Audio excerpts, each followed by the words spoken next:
tiempo intercambiando con Amador desde digámoslo, o sea, desde unas semanas después del estallido social en Chile, que nos encontramos y nos conocimos en Córdoba, Argentina, que desde ahí de algún modo hemos ido intercambiando a través también de lo que venimos haciendo con otros compañeros en otros lugares de Latinoamérica, pero específicamente Argentina. O sea, yo creo que Argentina hasta ahora siempre es un espacio en el que sirve también como poder encontrar Europa, Chile o extender, acercar distancias, ¿no?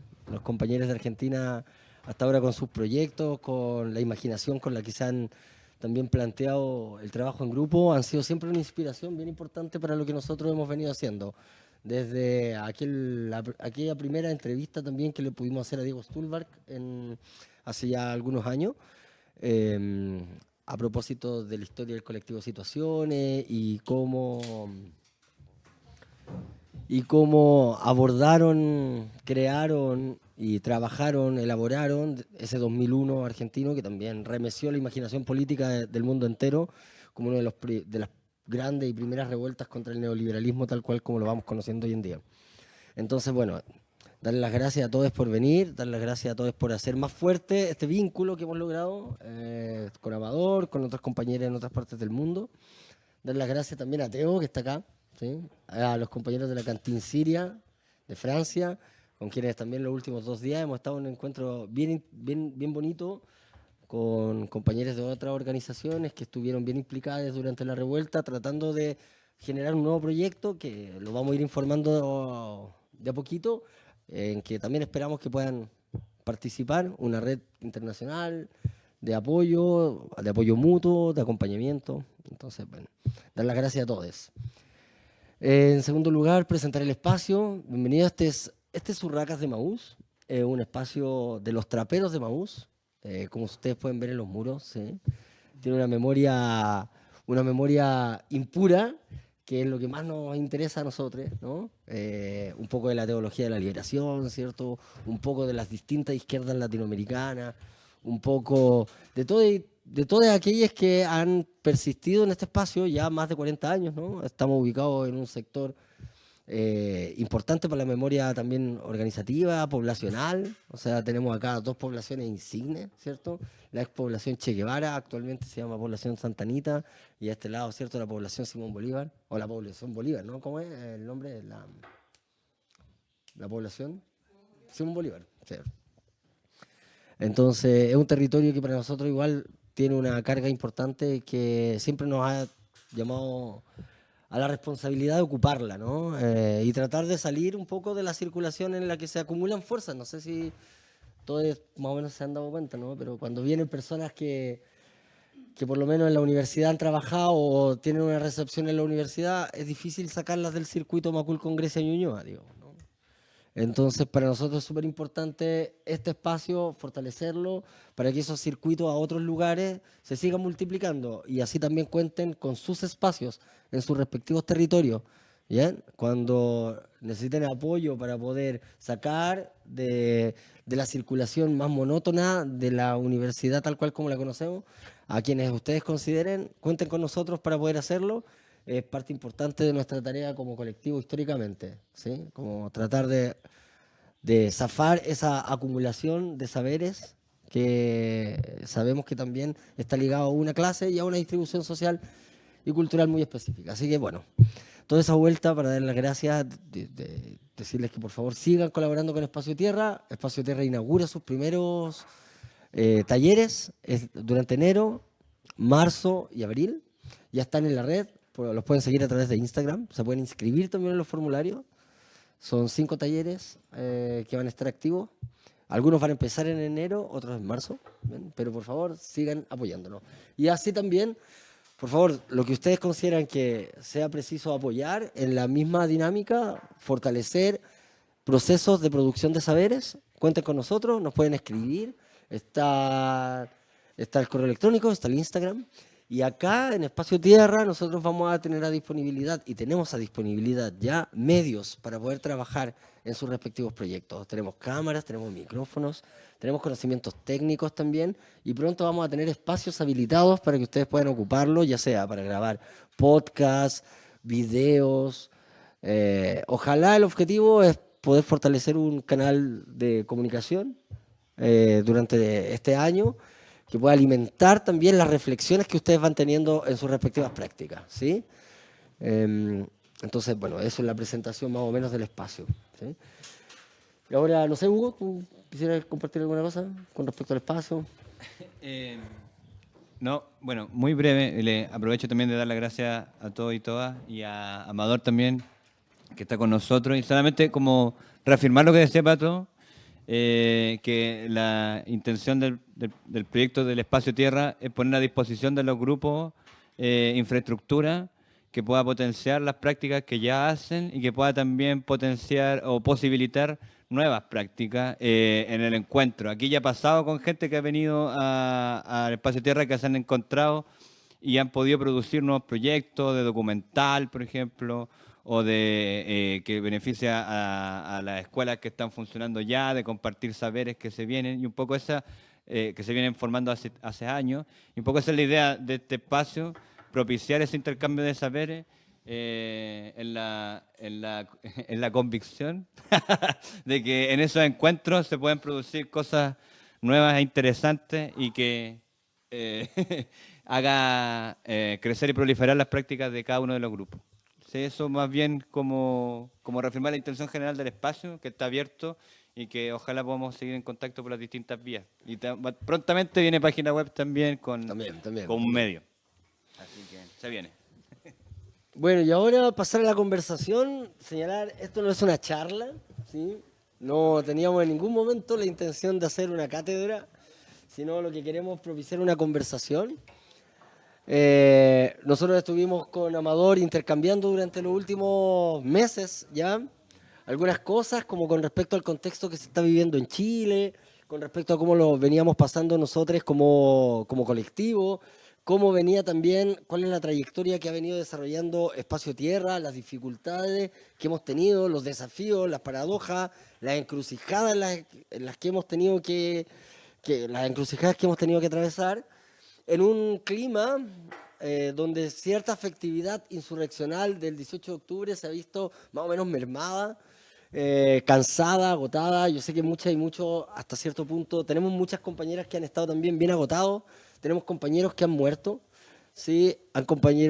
Tenemos compañeros que se han suicidado, digamos, tenemos compañeros con ciertas expresiones de tristeza y nuestras prácticas también han tenido que acompañar esas tristezas y seguir insistiendo junto a esas tristezas. Y por eso es que para nosotros este primer encuentro con Amador tenía como una invitación a pensar eso, ¿no? A pensar cómo cada uno de nosotros durante estos últimos 4 años ha tenido que cruzar un umbral bien complejo de tristezas, de nostalgias y melancolías, ¿sí? Y para eso es que en una de las conversaciones últimas que tuvimos con Amador surge ese textito que se llama Politizar la tristeza del colectivo Situaciones, que es un textito del 2008, si no me equivoco, eh, donde los compañeros después de 7 años, pasada la insurrección del 2001 en Argentina, reflexionan sobre cuáles han sido las complejidades que han tenido que afrontar, cómo han tenido que negociar o lidiar con las conformaciones del poder que en algún momento también pusieron en crisis o en crítica, y dando cuenta de que desafiar al poder siempre supone una exigencia anímica, una exigencia afectiva, una exigencia corporal, que hay que saber trabajar con ella y no abandonarla, sino que saber pensar desde esa intensidad. Por eso entonces nos poníamos la pregunta, ¿cierto? Politizar la tristeza. Para poder conversar cómo ustedes han venido lidiando y atravesando estos 4 años y ojalá que podamos como pensar juntos cómo lo han hecho, conocer cómo lo han hecho, cuáles han sido sus estrategias, cuáles han sido sus prácticas y cómo podemos volver a asombrarnos, a reencantarnos con lo que hacemos, digamos, ¿no? Así que principalmente esa era la principal invitación hoy día, conversar hoy con Amador, una propuesta arbitraria de parte de nosotros, pero que de algún modo también puede derivar hacia cualquier otro lado, ¿no? Ahora, Amador había propuesto como iniciar con algunas palabras sobre las reflexiones que habíamos venido tejiendo y después generar una conversación bien abierta, bien horizontal. Así que, por favor, cualquiera de ustedes que quisiera tomar la palabra, levanta la manito, le pasamos el micrófono, se presenta y vamos abriendo la conversación. ¿Bien? Así que muchas gracias. Ahora, el micrófono, todo tuyo. ¿Sí? Bueno, ¿se escucha bien? ¿Sí? Pues... El micrófono es más para la conexión ok, pero entonces está funcionando eso, ¿no? Bueno, pues encantado de estar aquí, compartir este ratito. Mi función, un poco tal y como hablé con Pato, con Hugo, pues sería más bien introducir, lanzar algo para luego hacer esa conversación sobre qué significa para nosotros, para nosotras, eso de politizar la tristeza, ¿no? Entonces, voy a intentar no alargarme mucho. De verdad, incluso pediría que a los 10 minutos, 12 minutos ya me dijerais, ¿no? De ir cortando. Y bueno, yo os lanzo algo. Luego que la conversación vaya, como hacen todas las conversaciones buenas, por donde quieran, ¿no? Me pregunto eso, ¿qué podría significar esto de politizar la tristeza, ¿no? Me parece que no es una frase obvia, ¿no? Solemos pensar más bien que lo político es la potencia, la alegría, el deseo, pero politizar la tristeza, ¿qué significaría, no? Y realmente, pues pensando sobre ello,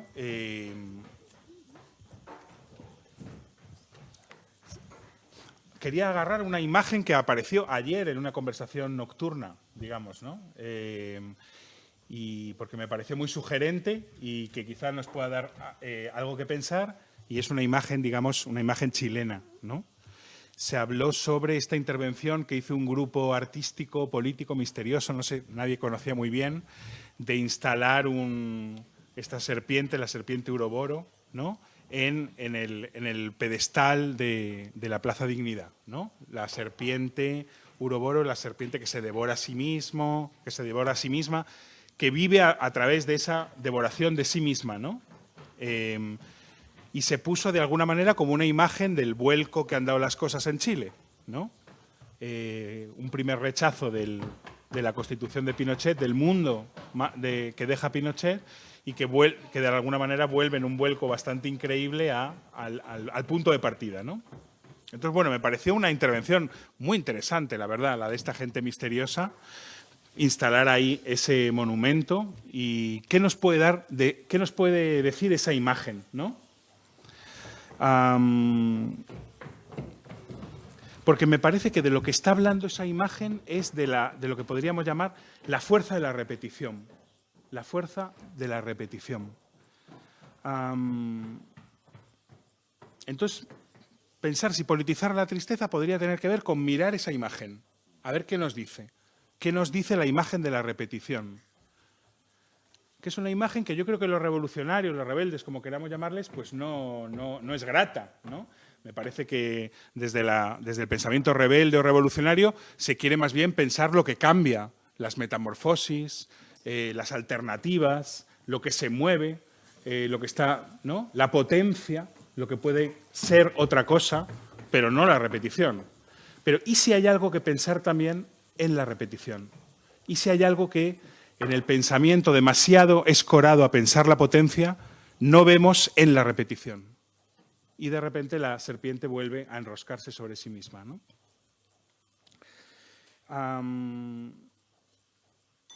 Bueno, entonces eso, me parece que quizá tengamos una laguna en el pensamiento rebelde sobre este aspecto un poco oscuro de la repetición, de lo igual que vuelve una y otra vez, incluso alimentándose de las diferencias, ¿no? Porque la peor de las interpretaciones de esa serpiente es que la serpiente devora incluso los intentos de acabar con ella. Se devora incluso la energía de la revuelta para volver al mismo sitio, ¿no? Sería la interpretación más tremenda de esta serpiente, ¿no? Bueno, entonces, mirar esa imagen os propongo para entender esto de politizar la tristeza, tomárnosla en serio y a la vez mirarla sin resignación, porque me parece que hay una tentación peligrosa que es este discurso de nada sirve para nada, todo siempre vuelve al mismo punto, etcétera, etcétera, ¿no? Tomarnos en serio lo que nos propone esa imagen, pero al mismo tiempo sin resignación. ¿Qué querría decir eso, no? Me parece que es pensar el cambio de manera muy realista. ¿qué es realmente un cambio posible para seres humanos? No para santos, no para héroes, no para ángeles. ¿Y si de alguna manera el pensamiento de izquierda revolucionario pensara demasiado un cambio para héroes o para santos o para ángeles en vez de para seres humanos? Y por eso la serpiente siempre volviera al mismo punto. Eso es lo que me parece que la imagen nos permite conversar, ¿no? Incluso podemos llevar esto a un plano muy personal, pensar lo difícil que es un cambio personal, ¿no? Digamos, un cambio que modifique estructuras profundas de la subjetividad, la serpiente de cada uno, porque todos somos esa serpiente también que repetimos una y otra vez determinadas estructuras o patrones o cosas, ¿no? Entonces, si el cambio personal es tan difícil como cada uno puede comprobarlo simplemente mirándose con sinceridad a sí misma, bueno, ¿cómo es el cambio social, político, de masas, ¿no? Es un desafío bien importante, bien peliagudo, ¿no? Si ya el cambio personal es difícil, no digamos el colectivo, ¿no? Y me parece que muchas veces, me pasó a mí, por ejemplo, durante mi pequeño octubre, digamos que fue el 15M hace 10 años, los revolucionarios cuando salen a la calle, ellos viven en el entusiasmo de lo que está pasando en la calle, pero olvidan que no todo el mundo está en la calle, ni todo el mundo está vibrando con la energía de la revuelta. Al revés, hay mucha gente con miedo, está mucha gente que quiere volver al orden, y mucha gente que quiere la venganza contra lo que está desestabilizando el orden. Muchas veces cuando sales a la calle se te olvida pensar que hay mucha gente que no está en la calle, ¿no? Y que está sintiendo cosas también.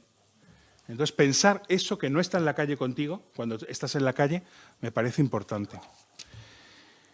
Bueno, y ahora, una segunda cosita y ya abrimos la conversación. Me parece una apropiación que podemos hacer del pensamiento, digamos, filosófico establecido, ¿no? Un pensador de la repetición que podemos traer aquí, a ver si nos da algo de juego, es Freud, ¿no?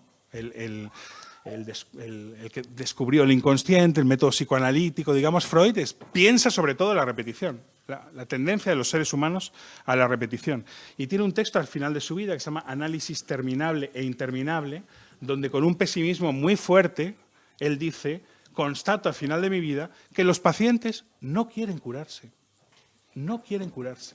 Después de años de estar haciendo psicoanálisis, con un optimismo, haber encontrado un método de emancipación personal, digamos, de los propios fantasmas, etcétera, él dice, llego a la conclusión de que muchos pacientes no quieren curarse, no se aventuran en el proceso largo, difícil de una transformación, en este caso personal, como propone el psicoanálisis, sino que se instalan en su malestar aunque les duela.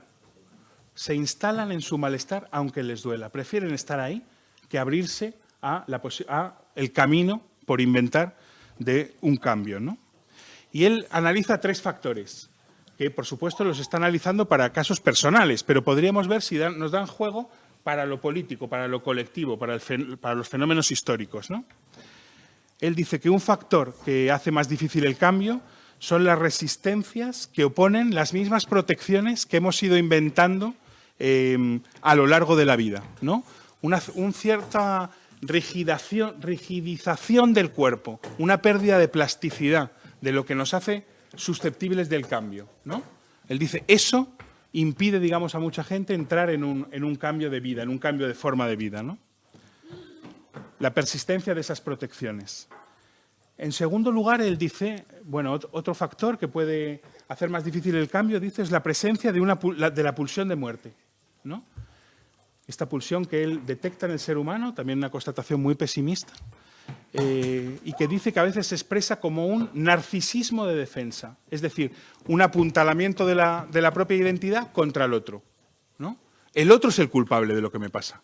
Papá, mamá, la sociedad son culpables de lo que me pasa. Yo no tengo ninguna responsabilidad que tomar, ni por tanto ningún cambio que emprender. Eso es lo que él llama el narcisismo de defensa. Y el tercer factor, para explicar la dificultad de un cambio personal, que habría que hacer el juego de si nos sirve para pensar algo del plano de lo político, de lo colectivo, es lo que él muy sorprendentemente llama el rechazo de la feminidad. El rechazo de la feminidad. Es decir, la dificultad que hay, sobre todo en varones, pero no solo, a abrirse para pedir y recibir ayuda, para mostrar vulnerabilidad y para abandonarse a una posición de no saber y de no poder, ¿no? ¿Qué está pasando? ¿Qué está pasando? ¿Cómo cambiar la vida? ¿Cómo? Pues ahí hay un momento de no saber, de no poder, y él dice que hay un rechazo de eso que él llama la posición femenina, esa apertura a lo otro, esa apertura al otro, ¿no? Bueno, entonces pasando al otro plano, sería pensar si el cambio social es tan difícil porque no es cuestión simplemente de voluntad y de convicciones, ¿no? Que es esta palabra que trae Pato en todas las conversaciones, el problema de las convicciones. El cambio social no es solo una cuestión de voluntad y de convicciones, sino del cuerpo y el deseo, ¿no? Pero ¿qué sabe la izquierda de los cuerpos y de los deseos? Muchas veces la izquierda piensa que los cuerpos pueden cambiar a base de argumentos, de explicaciones, de razones, de morales, de cifras, de números, de relatos. Pero ¿toca todo eso el cuerpo? ¿Toca todo eso el cuerpo? ¿Atraviesa todas esas defensas que dice Freud, que vamos poniendo? ¿No?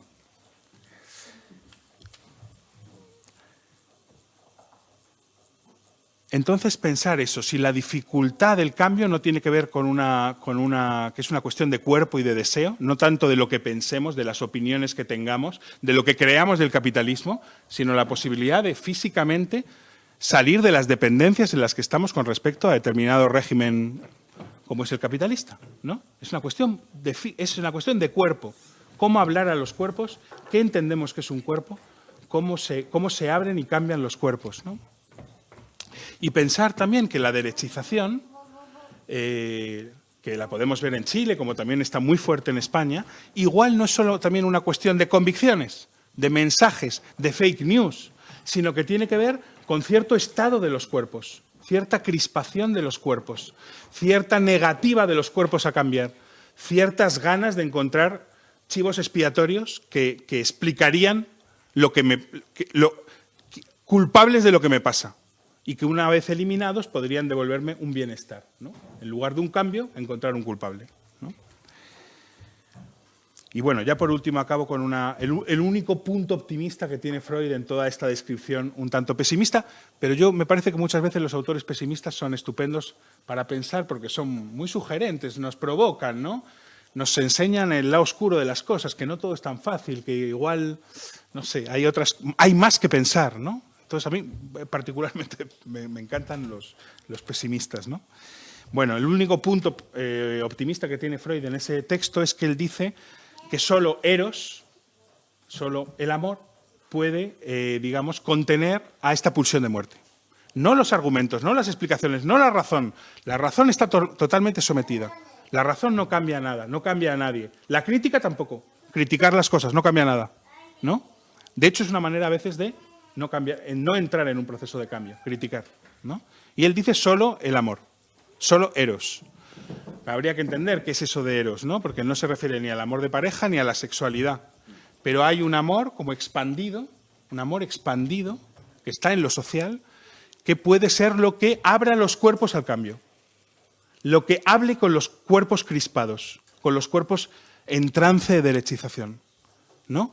No la explicación, no la argumentación, no la polémica, no la crítica, sino una palabra bañada de esta energía del Eros, ¿no? Entonces, bueno, me parece que sería un punto pensar, porque él no explica muy bien qué es eso del Eros, pero imaginarlo nosotros. Si realmente hay una energía que, muy física también, puede entrar en desafío a esa otra pulsión más de muerte, más agresiva, y abrir los cuerpos al cambio.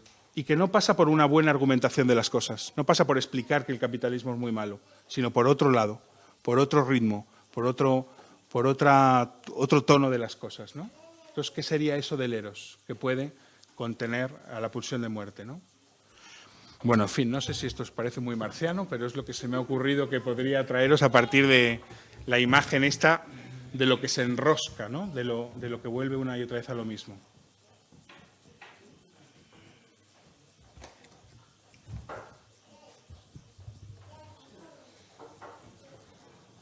¿Sí?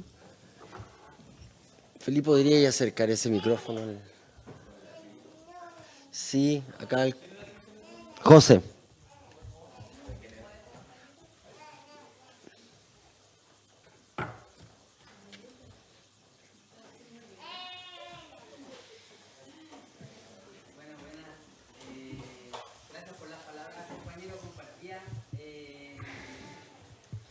Si te puedes presentar un poquito antes de empezar.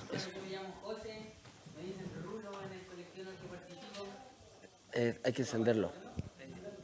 Sí. Bueno, yo me llamo José, me dicen Rulo en el colectivo que participo, que es el colectivo Resistencia Infantil, donde hacemos talleres con infancia de manera autónoma y autogestionada, a veces en la calle, a veces en la plaza, a veces en los pasajes. Y nada, agradecemos la invitación también. Estoy aquí con dos compañeros míos también del colectivo, el Manu y el Mati. Y sobre todo estos espacios como de pensar la sensibilidad de otra manera, en donde salgamos de la primera impresión que siempre da lo que uno hace, es súper importante. ¿A qué me refiero con esto? Me refiero como a lo que nos pasa cuando nosotros decimos, nosotros hacemos talleres con infancia, qué tierno, qué lindo, como qué bueno, como que no, hay otras crudezas, hay otras tristezas, hay otros impases también ahí que nos ponen bajo otra sensibilidad que es súper difícil de transitar, de aprender a estar en ella. Bueno, y parto un poco como por esta idea de la fuerza de la repetición que decían ahí, y como por sobre todo con la idea también de quedarse ahí también en la repetición, como aprender a estar en la crisis, como sobre todo si somos colectivos que no tenemos mucho y que siempre vamos a estar en la crisis, como muy hermanados con el fracaso. Asumir ese espacio y dar cuenta también de que en esa repetición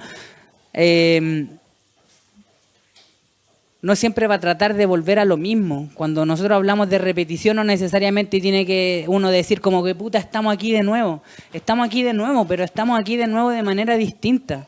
Y bueno, y todo lo que decías también lo relaciono como con los temas de discapacidad también, como primero como cuando hablamos de esto como de volver aquí distinto, lo pienso al tiro como con la Pancha, una niña de nuestro colectivo que tiene síndrome de Down, que ella balbucea, hace ruidos, y al principio era como, puta, no podemos hablar con ella, pero volvíamos a insistir en hablar con ella, y volvíamos a insistir y volvíamos a repetir el intento una y otra vez, repetir, y ahora podemos hablar con ella.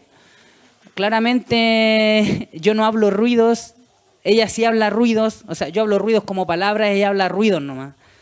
Pero sin embargo esos ruidos que se han repetido continuamente, ahora yo alcanzo a identificar cuando un ruido se trata de su hermana, cuando un ruido se trata, no sé, de los problemas de alcohol en su casa, por ejemplo, cuando un ruido significa otra cosa. Entonces al fin y al cabo como que hay balbuceos que se repiten, pero al fin y al cabo balbuceos que tienen que ser diferentes, o sea, que son diferentes.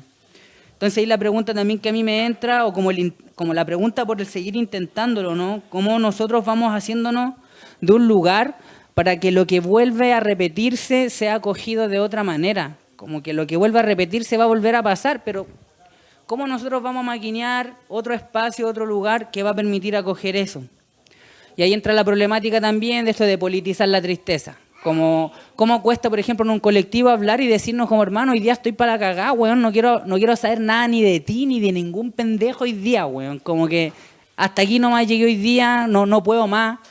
Y cuesta decir eso, como lo mismo que decías tú, como esta accesibilidad, como con muchas barreras que se tienen para poder mostrarse vulnerables como tal. Y eso que también es un problema como para poder hacer un lugar distinto para esta repetición, porque si no abrazamos esta vulnerabilidad, no vamos a tener el espacio para colectivizar las sensibilidades que van a posibilitar que ese espacio de acogida de la repetición emerjan.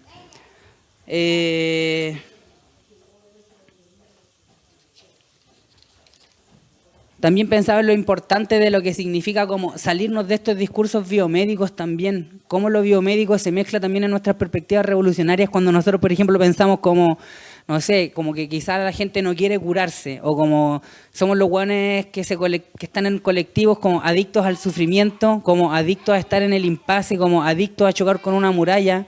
Pero como, weón, la importancia también de salirse de pensarnos biomédicamente y de pensar en la sanación. Como que la sanación para mí también es un pensamiento hegemónico al que hay que ponerle atención. Como lo bello, lo sano, lo bueno. Como que son cosas que yo pondría en tensión ahí, como también para aprender a estar justamente en esta vulnerabilidad y que en esta vulnerabilidad reflexionar sobre qué es la cosa que nos enferma, qué son las cosas que nos mantienen enfermos y qué tenemos que hacer para vivir esta enfermedad de otro modo, sin pensar necesariamente en la sanación.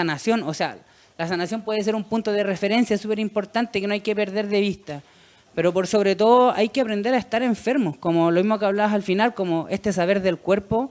Saber del cuerpo es saber que estamos tristes, que estamos vulnerables, que necesitamos pedir ayuda, que necesitamos transparentar las cosas que nos pasan sin querer mostrarnos como bajo el ideal del sujeto revolucionario que está ahí contra todo. ¿Qué más? No, eso por mi parte.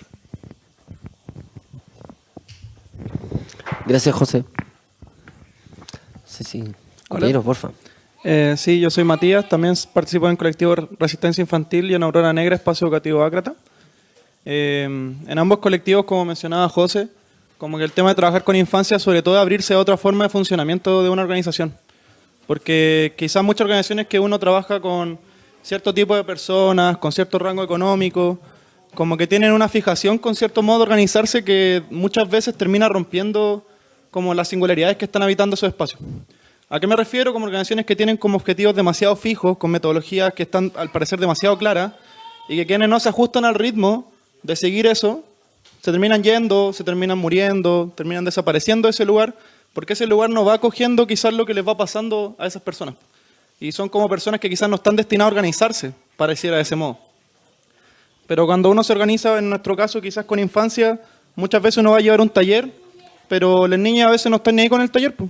Y es como, ¿qué vamos a hacer? ¿Vamos a forzar el taller? ¿Los vamos a obligar a hacer el taller?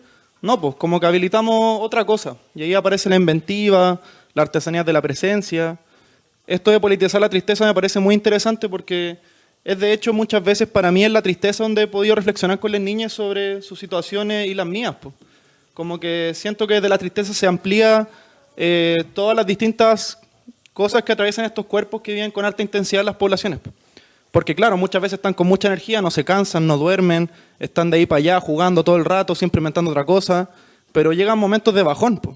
Y en ese bajón se van para adentro, no quieren hablar, están ahí quietos, quietas. ¿Y cómo habilitamos otra cosa ahí? También a veces solo estando ahí, pues, como que no hay palabras que vayan a sacarlos de ese estado. Como que no hay ninguna acogida que uno pueda decir todo va a estar bien y no sé, tu mamá va a dejar de golpear a tu hermano o tu hermano va a dejar de irse a la casa o van a dejar de llegar los pacos o van a dejar de explotar sus casas. Como que no pasan por palabras en esos momentos.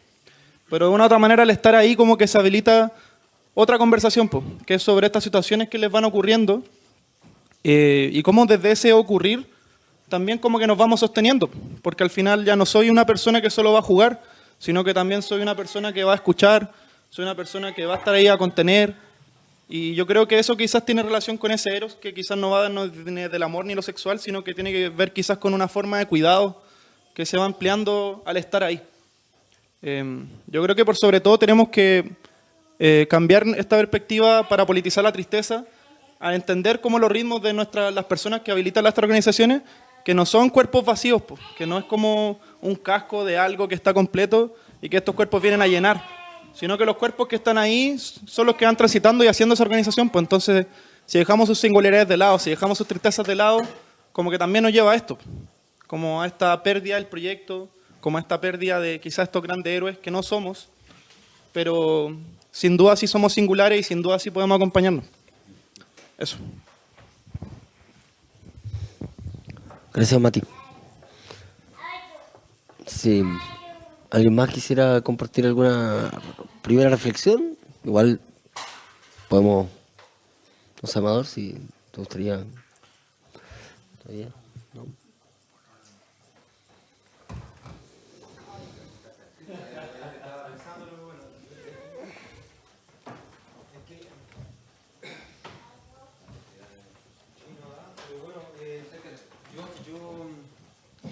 Yo sí, referente igual a lo que decían los últimos dos compitas, bueno, soy Mirlo, trabajo en varias iniciativas, bueno, con los niños igual hago talleres. Entonces, de repente en ese trabajo, es un trabajo familiar a veces, no sé, porque están las familias enteras ahí, entonces hay casos que son de repente un poco complicados, súper complicados, con violencia. y que si tú instalas algo que pareciera un poco de juicio o un poco de juicio de valor o algo, la gente se da el efecto negativo, digamos, se aleja y no vuelve más de repente cuando son talleres voluntarios y cosas así. Si resulta que hay violencia en la familia, o es decir, oye, ya, pues tenéis que denunciar algo, no vienen más, pues, no sé, pues, porque están solidificados en esas relaciones que no las van a cambiar fácilmente con unos talleres pocos.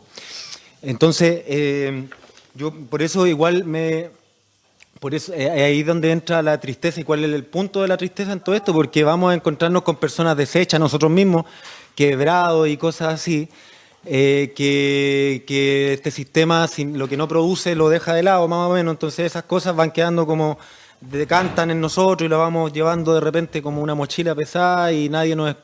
Bueno, entonces por eso es importante llegar a esa fibra, pienso ahora escuchando, me parece muy valioso como insumo para ponernos de la escucha y en esa parte femenina de agarrar, de escuchar al otro, de darle cabida al otro, de verlo existir. Claro, pues con la tristeza abre canales, ¿para qué decir? No sé, pues yo hoy en día me siento más representado, no sé, con un papá en Gaza que con cualquier tipo de figura intelectual, por muy acertada que esté, pues. O sea, yo no necesito saber árabe para saber lo que está diciendo el papá y, pues, cuando está llorando. Entonces, yo creo que ese tipo de cosas nos hacen más, reflejan, por ahí vamos a llegar más adentro del humano, quizás, más a la esencia más grande, más valiosa del humano, porque podemos estarnos engañando muchas cosas con libros y con teorías, nos podemos creer y podemos tener muchas convicciones, quizás. Pero son este otro tipo de cosas las que nos hacen jugarnos la vida de repente por el otro, son las que nos hacen dejar todo Entonces, por eso, más que la alegría de repente, que no siempre estamos forzados a estar alegres, para caer bien de repente incluso, la tristeza, eso que dejamos ahí en la oscuridad, me parece muy... Muchas gracias por traer estas reflexiones en todo caso, porque poco es lo que se habla. Disculpa, creo que hablé mucho rato.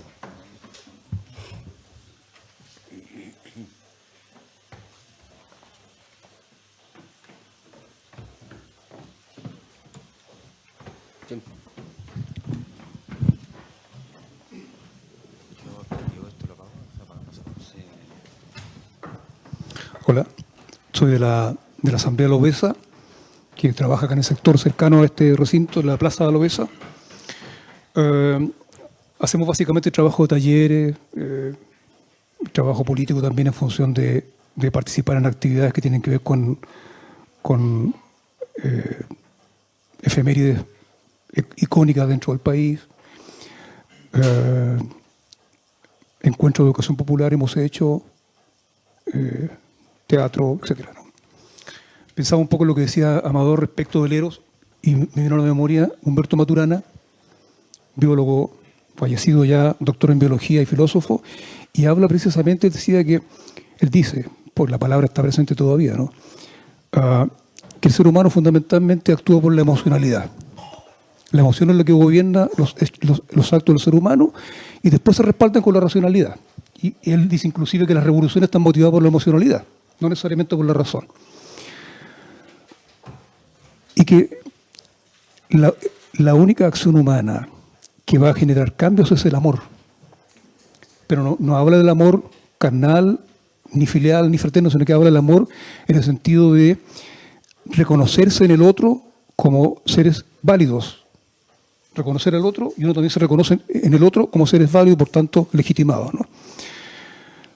Lo digo porque de repente y lo hemos conversado otras veces en la asamblea, de repente yo siento que las organizaciones que intentamos de alguna manera generar cambio, aunque sea minúsculos, ¿no? Pasamos por lo que decía José recién, el tema esto de estar en el límite entre el éxito y el fracaso, más en el fracaso que en el éxito, ¿no? Porque vemos que pasa el tiempo y los cambios no se producen como uno quisiera, ¿no? Cuando uno mira los resultados políticos, que un poco lo que describíamos ahora al comienzo, ¿no es cierto? Y ahora uno ve que pareciera ser, según los politólogos, que Chile no quiere extremos, ¿no? no quiere ni entre comillas ultraizquierda y entre comillas la ultraderecha, ¿no? Y entonces pareciera ser que la gente lo que quiere es como pánico al cambio, temor a la incerteza, si es que hubiera certeza, ¿no?, en la vida, ¿no? Temor a la incerteza, qué sé yo, odio a los políticos, etcétera, etcétera, ¿no? Y uno dice entonces, ¿qué cree esta quiere la gente al final? Porque por un lado tenemos la experiencia de un porcentaje significativo de gente que dice queremos cambios importantes, ¿no es cierto? Y esos cambios importantes resulta que después no están respaldados por los hechos, porque al final, después de haber miles de personas, millones de personas en las calles, uno va ya pasado a los finales del estallido, había muy poca gente en la plaza. Y uno se preguntaba dónde está la gente, qué están haciendo, si había 1 millón de personas acá. Entonces pareciera ser que hay un problema con el diagnóstico nuestro en el sentido de ver cuáles son las cosas que efectivamente representan a la gente y quieren ser cubiertas esas necesidades, entre comillas, por los grupos de este tipo, ¿no es cierto? Y lo que nosotros tenemos como proyectos personales o como grupos, que no necesariamente coinciden con la realidad. Es decir, yo quiero A y que tenemos convencido que tiene que ser A, pero sin embargo resulta que la gente no quiere A, quiere otra cosa distinta. Y nosotros marchamos en función del A y a poco andar nos damos cuenta que ese A no funciona y lo que decías tú, hay que inventar cosas para ver cómo yo cambio eso que está ahí para que efectivamente se cumplan, entre comillas, los objetivos que tenemos, que son cambiar esta mierda, ¿cierto? Cambiar esta sociedad de alguna manera. A mí me parece que cuando estamos en una realidad, y con eso termino, en que la dictadura hizo un trabajo de joyería en el sentido de despolitizar a la gente, no solo la tristeza, sino que todo el ámbito del ser humano, despolitizarla, y uno se encuentra con que cualquier cosa que se haga en un barrio la gente dice, estos son comunistas, son los políticos, y los políticos lo que han hecho, los corruptos, han hecho que se desprestigie la política, en circunstancias que la política no son los políticos, la política es lo que nosotros hacemos aquí, es lo que hace la gente en la cotidianidad, y la gente, sin pensar mucho, dice, estos son todos políticos, por tanto, quieren convertirnos en Cuba, en Nicaragua o en otra cosa. Eso. Y la otra cosa, y yo siento que también Amador lo hacía presente, en el cambio personal. Yo soy un tipo ya viejo y la experiencia me dice a mí que en realidad yo siempre me trae a la mente una frase que aparecía en la dictadura, ¿no? En plena dictadura, el 75 por ahí, había un cartel que decía, junto con derrotar al dictador, hay que derrotar también al dictador interno. ¿Qué quería decir eso? Que todos somos potenciales dictadores dependiendo de las circunstancias. Así como quien dice por ahí, los criminólogos dicen, todos somos potenciales asesinos dependiendo de las circunstancias. Yo puedo ser un tipo pacífico, de repente puedo matar a un tipo que llega a mi casa y me convierto en asesino, ¿no es cierto? Tiene que ver un poco con lo que voy a decir ahora. Es que al final, yo creo a esta altura del partido que las revoluciones sin cambios personales no tienen sentido. Y a lo mejor digo algo políticamente incorrecto, ¿no? Miro la experiencia en Nicaragua, he estado en Cuba varias veces, yo amo Cuba, pero siento que hay dificultades importantes que no he logrado resolver por cierto anquilosamiento en el sistema, y uno mira y dice en realidad, ¿qué cambios fundamentales se han producido? Cambios a nivel humano, porque la revolución pretende cambios humanos también, en teoría, ¿no? Y no se han producido eso. Es porque las personas tampoco cambiaron. Y si las personas no han cambiado, esa revolución no tiene ningún sentido, a mi juicio. Porque no basta con los cambios estructurales, que yo diga ya hoy día la gente tiene una salud mejor o tiene una educación mejor, también significa que la gente tiene que cambiar de actitud. Y tiene que ser coherente con lo que se planteó en los enunciados iniciales que postulaban ese cambio radical. Es importante, es difícil, porque todos tenemos una historia y tenemos un bagaje de experiencias negativas o positivas según sean los casos, pero si no hay cambios personales, yo no creo. Y termino con esto finalmente para no latear. Miren, yo creo en el ejemplo. Y no digo que yo sea ejemplo, sino que creo en el ejemplo de las personas, en una cierta coherencia, ¿no? Cuando uno trabaja en un sector determinado, en cualquier parte, yo soy profesor, ¿no? Soy profesor y siempre he sentido que cuando uno dice algo en la sala de clase, tiene que ser coherente con lo que dice y no hacer cosas distintas a las que dice. ¿Por qué? Porque la gente está pendiente más que la palabra del ejemplo, de lo que uno hace, del accionar. Y cuando uno tiene esa cierta coherencia, uno ve a otra persona coherente con eso, siente que es una persona, no digo a seguir, pero le da como sentido a lo que está haciendo. No es un tipo que dice A, el tipo dice A y hace Z. No, es un tipo que dice A y a lo mejor hace B, pero no Z. Y siento que ese es un camino que es para repensar un poco en el trabajo de las organizaciones, que es como, dentro de las limitaciones de cada uno, de la imperfección de cada uno, ver cómo uno realmente lo que hace, la gente lo percibe como un trabajo humano y también un trabajo político. Es decir, yo puedo a lo mejor armar una barricada en la esquina, pero la gente siente que el grupo está legitimado por otras cosas, no solo para la barricada. Como decir, esto es bueno extremista, ya. Pero sin embargo hacen cosas para la gente, para la comunidad. Eso.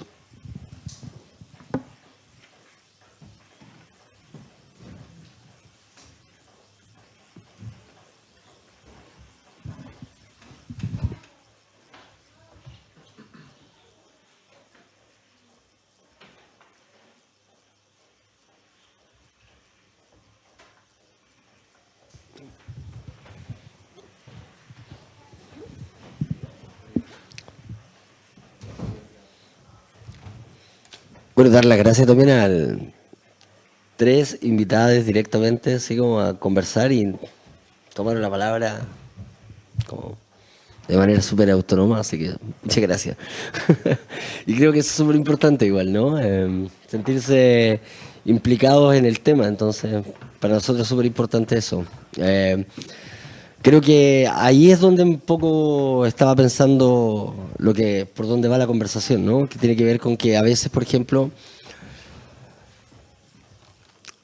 hacemos invitaciones a conversar temas que pareciera ser están en otro tiempo o en otro tiempo-espacio con respecto a aquellas y aquellos con los que trabajamos. Y nos ha pasado. O sea, invitamos a, no sé, a un compañero X, ¿no? Y lo ponemos acá y manda una idea y claro, los que llegaron, chuta, quedan más o menos como desfasados o quedan más o menos atrás. Entonces, de que surjan preguntas y surjan inquietudes de estas características o quizás van a surgir después en otro momento, es un indicador de que de algún modo lo que estamos tratando, invitando a conversar, está más o menos en la misma sincronía. Entonces, me parece que es importante eso, ¿no? Pensar en las sincronizaciones hasta cierto punto con que se van componiendo los espacios de reunión, de discusión y de interés colectivo. Pasa muchas veces, ¿no? Cuando escuchamos discursos sumamente radicalizados y con distintas texturas, ¿no? Tenemos discursos radicalizados más académicos, tenemos discursos radicalizados más convencidos en términos ideológicos y otros discursos con una consistencia más moral, pero todos muy radicalizados. El punto está en que la velocidad pareciera ser a que va esa radicalidad, se desapega de esa otra sincronía que era aquellos y aquellos con los que estaban al lado, po. Y cuando llega el radical y te empieza a contar de que es el momento de destruir el Estado, te das cuenta y está la mitad de la gente pidiendo más Estado, digamos. Chuta, ¿y qué pasó? No, se equivocaron. Son ignorantes y una serie de reestructuraciones de lo que podría haber sido más bien una, como decimos en buen chileno, una arrancada de tarros, ¿no? Que la arrancada de tarros es súper pertinente como para poder pensar. Hay mucha gente arrancada de tarros, o sea, llega con un discurso y te das cuenta de que lo instaláis y está completamente fuera de órbita de donde está situado y no tomó en consideración a ninguno de los que está escuchando la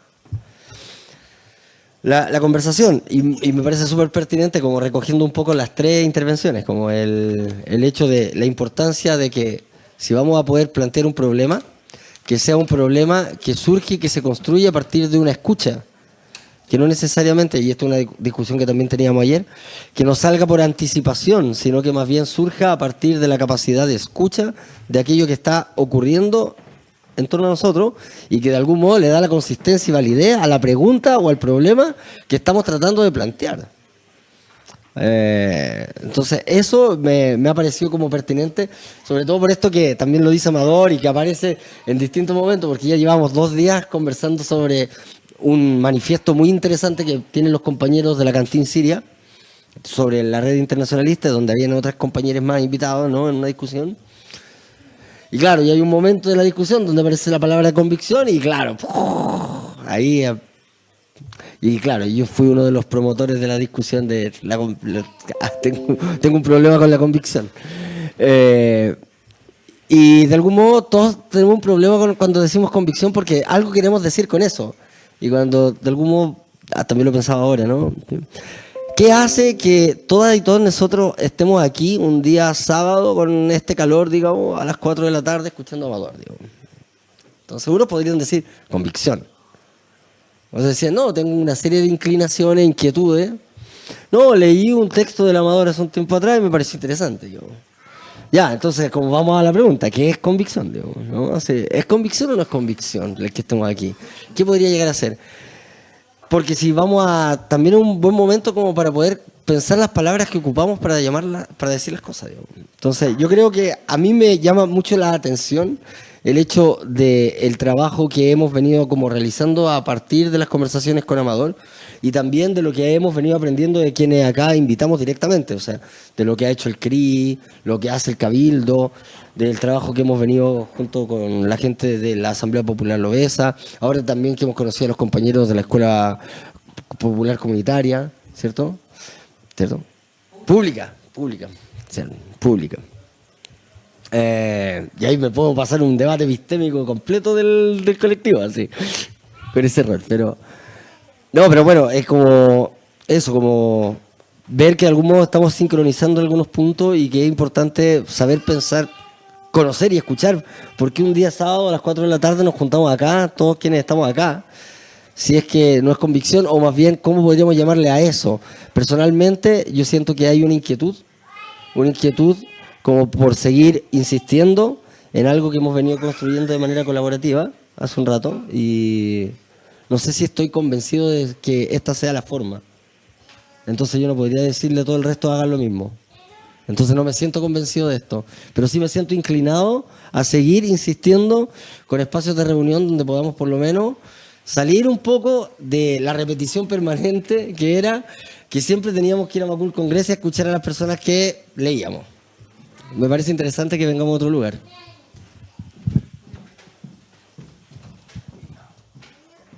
Hola, mi nombre es Diamela, soy de la Asamblea Popular Lobesa, que participamos al mismo tiempo en Espacio Tierra. Que no sé qué quiero decir bien, pero también pude escuchar como Amador a ratos, pero me quedó dando vuelta la pregunta de ¿y si hay algo que pensar en la repetición? No sé si entendí bien lo que quisiste decir o entendí lo que yo quería entender en verdad, pero claro, lo importante que es salir de las repeticiones, ¿cierto? Lo que decía el Pato, de probar nuevas formas, pero también lo ignorada que están las repeticiones, siendo que, claro, nunca terminan siendo solo repeticiones, como decía el José, y se me vino a la mente, por ejemplo, el ejercicio de Deligny con los niños y niñas autistas en sus rutinas, ¿no es cierto? Sus rutinas diarias, que tienden a ser repeticiones, y la atención que tenía que haber en el acto de mirar esas rutinas para darte cuenta de los gestos mínimos, como dice, de cambio que hay en esas rutinas.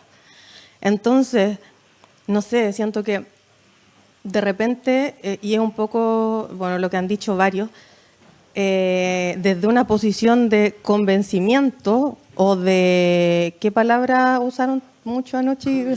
Convicción, gracias. Y de convicción frente al cambio como desesperado que sabemos que necesitamos de manera macro, estamos de repente pasándonos por alto esos microgestos que pueden significar tanto más que estas convicciones y me quedo con lo que dijiste también. No estoy convencido, por eso no le digo al resto que, ¿cachai? Es como el acto... O sea, ni aunque estés convencido podía hacer eso, como de decirle, bueno, si este es el camino, o sea, es como mesiánica, no sé. Bueno, pero claro, entonces, claro, estás tan convencido de algo y que puede ser el cambio a cualquier precio, que te saltáis, como decía, estos microgestos o microexpresiones en los que puede haber un mundo entero para aprender a vivir de una forma mucho más, no voy a decir sana, pero sí más amable, más cuidadosa, más respetuosa, una vida mejor al final. Y como que eso, no sé, no tengo tampoco ninguna certeza ni nada, pero soy una persona que repite mucho, entonces como que también me quedo con eso, como que tiendo a repetir las cosas y me cuesta salir de cierta rutina. Y para mí de repente de afuera no se nota, pero en esas mismas rutinas me voy dando cuenta de los pequeños avances, como que y frente a cuestiones mínimas que de repente percibo como en el entorno. No es que me digan, oye, pero estáis haciendo esto y esto es súper, no sé, capitalista, esto es súper... Eso me da ahí el síndrome oposicionista. No, todo lo contrario, lo hago más. Y de repente hay gestos tan sutiles, en la vida tan sutiles, en los que, pucha, te atraviesa por completo, ¿cierto, Brunito? Y ahí hay un pequeño gesto en cambio. Y creo que nada, tenemos que poner, o sería bueno quizás poner más atención a esos gestos de repetición y reflexionar un poco, profundizar en eso.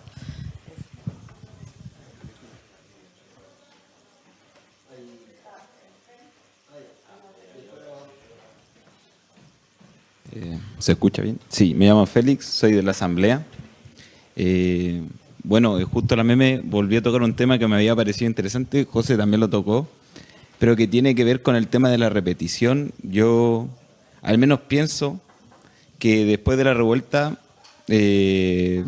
hartas cosas han cambiado hasta ahora, han habido hartos procesos de aprendizaje y experiencia que varias organizaciones han tomado. Entonces esta idea de politizar la tristeza me parece re interesante porque nos permite ir aprendiendo como de la experiencia, como de la frustración también, y a través de la frustración poder tener esta cosa como resiliente de poder seguir insistiendo, y en ese ir insistiendo también ir tomando nuevos y mejores métodos también de poder básicamente conectar con la gente, conversar con la gente con la cual somos parte finalmente. Entonces, como que, no sé, lo pienso de esta forma, o al menos a mí me dejó esta experiencia de la revuelta, que fue una cosa que canalizó muchas de las cosas que había pasado, procesos anteriores personales míos, que con la revuelta vuelven a surgir y que después pueden ser canalizados en organizaciones, y que estas organizaciones, que quizás son pocas las que persistan o se mantengan posterior a eso, pero toman fuerza, pues agarran fuerza, empiezan a volver como ese resurgir, esta posibilidad del cambio, estas cosas que estuvieron ahí y que se canalizaron por una vía institucional. Entonces siento que salen nuevas certezas, como la idea de que el institucionalismo, al menos para mí el institucionalismo no tiene un sentido social transformativo. Entonces siento que es re interesante esta idea de politizar la tristeza, porque nos permite ver esas cosas que quizás antes no estaban tan evidentes o tan como, no sé, como tan a la vista, como tan a la luz de la experiencia, y una experiencia súper reciente. Yo al menos creo que la revuelta chilena ha sido súper importante, independiente de que el proceso institucional se mantenga. Bueno, no creía ni creo en el proceso institucional, entonces para mí no es un fracaso, para mí como que pienso en el éxito, en el hecho de que todas estas organizaciones que surgen pos el estallido se mantengan, las que se mantengan, que quizás sean pocas o muchas, no lo sé, pero están ahí, pues están con fuerza, siguen trabajando territorialmente, empiezan a canalizar cosas de los territorios, tratan de buscar su autonomía territorial, tratan de buscar su autogestión territorial, y no sé, yo pienso que la palabra del territorio se ha vuelto parte del vocabulario post la revuelta, y eso me parece súper bien, porque estamos pensando en mayor autonomía, estamos pensando en más debate, en más discusión, en más asambleísmo, en más organizaciones que son desde el mismo pueblo, para el mismo pueblo, funcionando desde ahí y surgiendo desde ahí mismo, pues, sin esta idea de que hay una persona mesías o un grupo mesías que va a levantar futuras revueltas, sino que es el mismo pueblo que viene, o los mismos pueblos que surgen y se levantan a sí mismas y vuelven y se posicionan como sujetos políticos. Entonces, no sé, al menos a mí esta reflexión de colectivizar o politizar la tristeza me parece re interesante en ese aspecto. que fue lo que me llevó a reflexionar. Suelto el micrófono.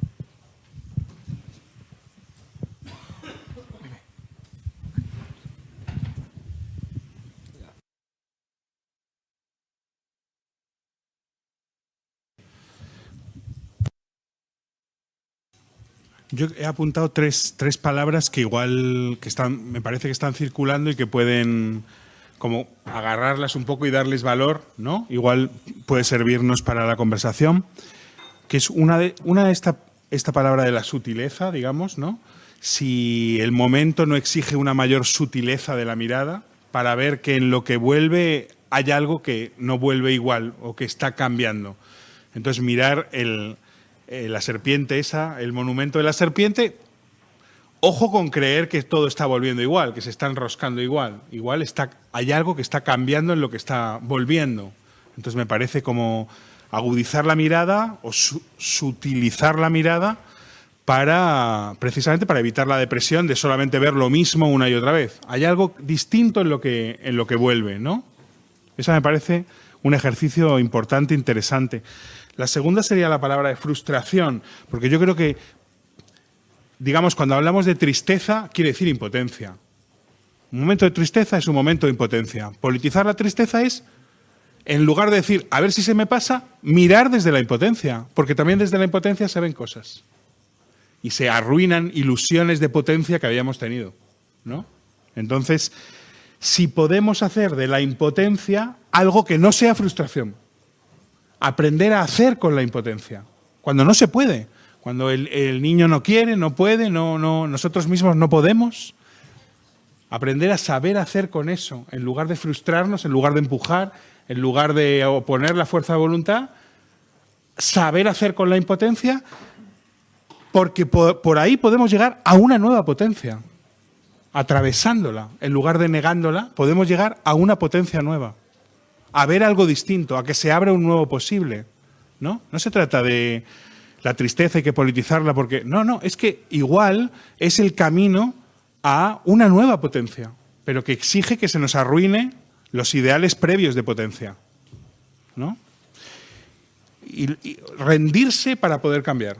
Rendirse a una situación que no se deja cambiar, como no se deja cambiar este mundo, no se deja cambiar, y ahí la serpiente nos lo recuerda, no se deja cambiar tan fácilmente en este mundo, ni siquiera con la revuelta más poderosa, no se deja cambiar este mundo, y en vez de simplemente frustrarse, a ver si a través de esa impotencia, bueno, pensamos algo distinto, probamos algo distinto, ¿no? Y la tercera sería la de singularidad, que habéis dicho por ahí, porque me parece que como no tenemos convicciones, que son respuestas para todos, pues estamos en la singularidad. Tenemos una respuesta que en todo caso podemos compartir, contagiar, a ver si a otro le funciona. La convicción es la idea de que yo tengo el modelo para todos. Y yo creo que eso pues está bien no tenerlo, funcionar desde otro lado, ¿no? Que no quiere decir que seamos, digamos, menos insistentes, menos persistentes, ¿no? Pero la convicción es que tengo la solución para todos. Más bien un pensamiento de la singularidad es de otro tipo. Hay respuestas concretas, provisionales, que pueden compartirse, podemos contárnoslas, pero se dan en contextos concretos, singulares, ¿no? Entonces me parece que una buena definición de ese eros es ese estar ahí, ¿no? Aprender que el amor puede ser estar ahí, acoger una singularidad, que puede no gustarme, con la que puedo no estar de acuerdo, pero hay que escuchar, ¿no? Esas tres palabras me parece que son interesantes en la discusión.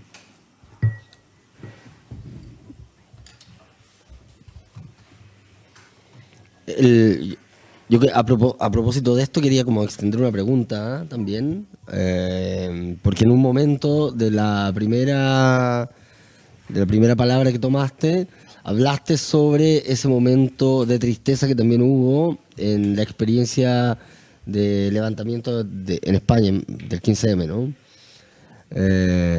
Y en ese caso quería como preguntarte por si existen o existieron esas expresiones también de singularidad, cómo se dieron y cómo las han podido elaborar durante tanto tiempo. Estoy pensando en el mismo texto sobre politizar la tristeza, se escribe con un delay de 7 años del levantamiento del 2001. O sea, ya estamos casi a más de una década del 15M y nosotros llevamos ya casi 4 años, ¿no?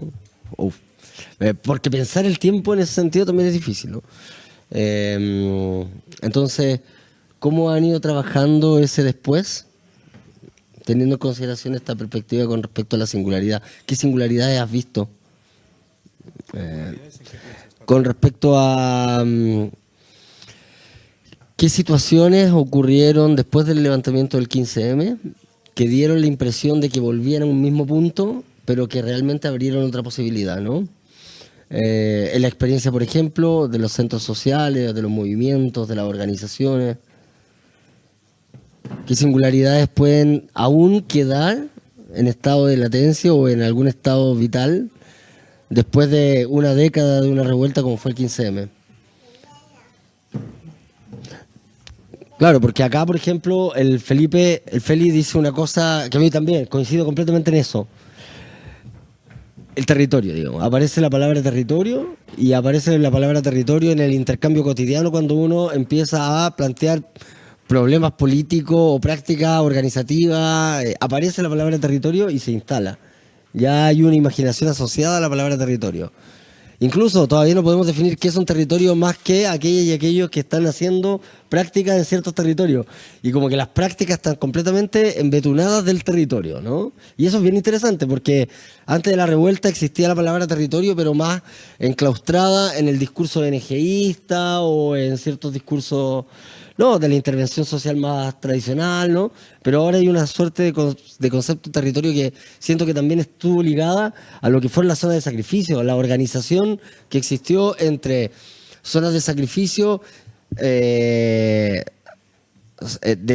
propias del extractivismo a zonas de sacrificio como por ejemplo la precariedad en ciertos contextos, grupos Gualmapu, digamos, como una zona también de sacrificio cultural, ¿no? Ancestral, que empiezan a redefinir la palabra territorio. Entonces, claro, ahí, yo veo ahí una singularidad que creo que sería interesante seguirle la pista y como a preguntarnos nosotros, a ver, ustedes tienen la palabra territorio, ¿cómo la ven después de la revuelta, digo, ¿no? Entonces, yo por eso como también ahí la dejo abierta como para saber del 15M igual.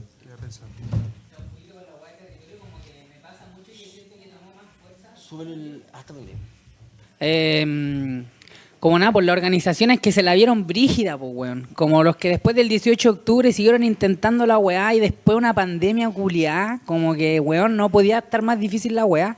Y yo creo que eso nos entregó como mucha información, más que de los territorios, como del territorio. Como dejar de pensar la palabra como cualquier weá, como tomo una micro, voy a un lugar, llegué al territorio. Como que si fuese eso, puta, weón, estaríamos empapados de territorio. Pero la weá, como dices tú, tiene una relación más profunda que hacer uso de ese territorio y la dificultad que implicó hacer uso de ese territorio después del 18 de octubre y después de una pandemia. Entonces también ahí está como esa tristeza, esa frustración de sentir que en cualquier momento la organización se va a ir a la mierda y todo el tiempo que imprimimos en esa cuestión, como tanto post 18 de octubre y pandemia, fue como avasallar con nosotros. Entonces, como resistimos tanto ahí, aprendimos a funcionar de otra manera y nuestra relación con el territorio cambió. Y ahí pudimos ver, como decías tú, como sutilizamos como esta relación con el territorio. Aprendemos a percibir otras cosas. Porque como conversamos a veces con nuestro colectivo, como que esta idea de sutilizar también tiene relación como con lo que percibimos y cómo la vimos tan fea que no nos quedó otra que ejercitar la percepción para tratar de ir imaginando maneras de volver a conectar con el territorio, o ni siquiera de volver a conectar, sino que de intentar sostenernos ahí. Sí, a mí la pregunta por el territorio, como en el colectivo, me hace siempre pensar en las cartografías, po. Porque no creo que exista un territorio, pues, sino que existen múltiples territorios con múltiples cartografías que van delimitando cómo se van moviendo los cuerpos en ese lugar, po. Y yo creo que la revuelta, como la pandemia, fue una muestra de las distintas cartografías en las que estamos, po. Por ejemplo, pasar de un momento muy álgido políticamente a habilitar otros espacios que antes no estábamos, como estar ya pisando la calle como por varias horas. Como que eso quizás ya no estaba tan instalado porque era como ese lugar de la cartografía, no sé, del auto, ¿cachai? Como que no era el lugar delimitado para nuestro movimiento, pero al interrumpir y irrumpir en esa cartografía se construye otra, y la pandemia también trae otra, que es como estar en la casa todo el día, ¿cachai? Y no solamente porque tengamos la oportunidad, sino que hay otros cuerpos que no necesariamente tenían que hacer eso, porque eran como que no iban a dejar la comida a algunos otros cuerpos, que quizás tenían habilitado otros tipos de privilegios, pero como que nos empieza a mostrar como estos otros lugares en los que estamos habitando y cómo también todos esos lugares tienen sus propias fragilidades, pues.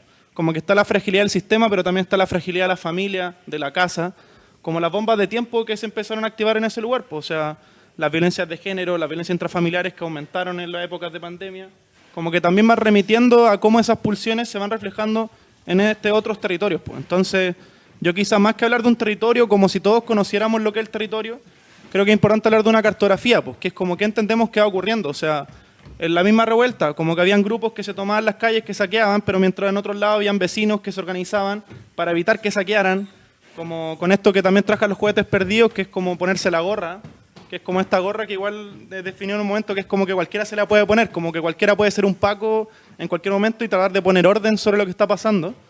Y yo creo que ese tipo de análisis como que falta quizá como trabajar más como en los colectivos, como qué cartografía estamos viendo cada uno, como qué límite estamos observando en esto, cómo nos vamos moviendo. Que es básicamente hacernos la pregunta similar, cómo pensamos el territorio y cómo es también y cómo se nos muestra. Eso.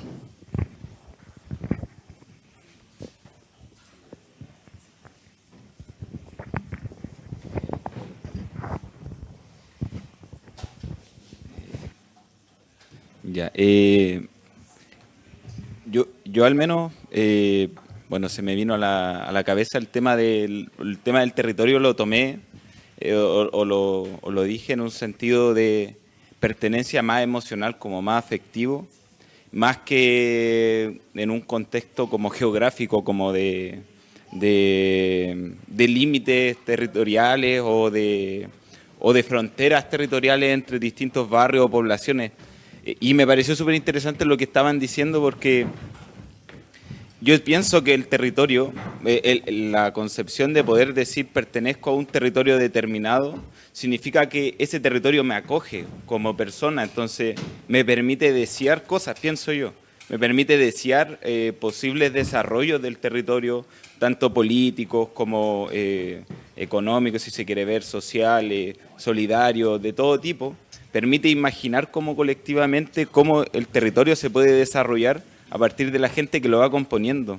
Entonces, en ese sentido, pienso que cuando si podemos desarrollar una idea de territorio más afectivo o emocional que permita contener las realidades de las personas que viven ahí y desarrollar mejores formas de convivencia, nos permite imaginar cosas diferentes, sin pensar en cosas tan macro, sino que pensando en lo relacional cotidiano. No sé si... Bueno, traté de... Bueno, esa era mi palabra. ¿Alguien? No, súper. Sí, claro.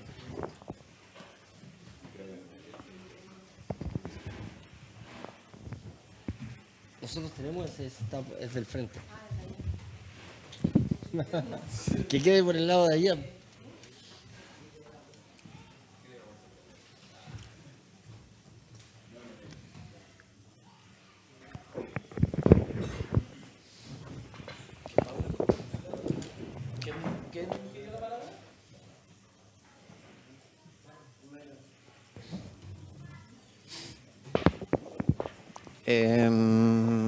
¿Se escucha? ¿Sí se me escucha igual? Sí. A ver, como que me gustaría agregar algunas cosas que estuve pensando mientras lo escuchaba. Yo no tengo tanta experiencia territorial, en verdad, como que donde vivo participé en algunas cosas, pero yo lo escucho y sé que ustedes tienen más experiencia. Pero quería agregar algo sobre el tema de, bueno, la repetición, en realidad más como sobre la conservación y el cambio. Y como esta idea de que se asimila o se empareja como revolución y cambio y conservación como reaccionarios, como los fachos. Bueno. Sí.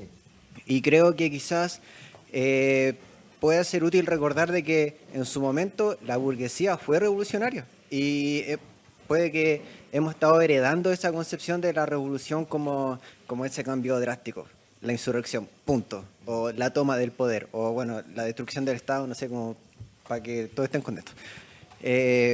Pero puede ser de que sin darnos cuenta obviemos de que el capitalismo también sigue siendo revolucionario o sigue siendo progresista, entre comillas, en el sentido de que constantemente está aniquilando todas las formas de estabilidad que puede encontrar una vida.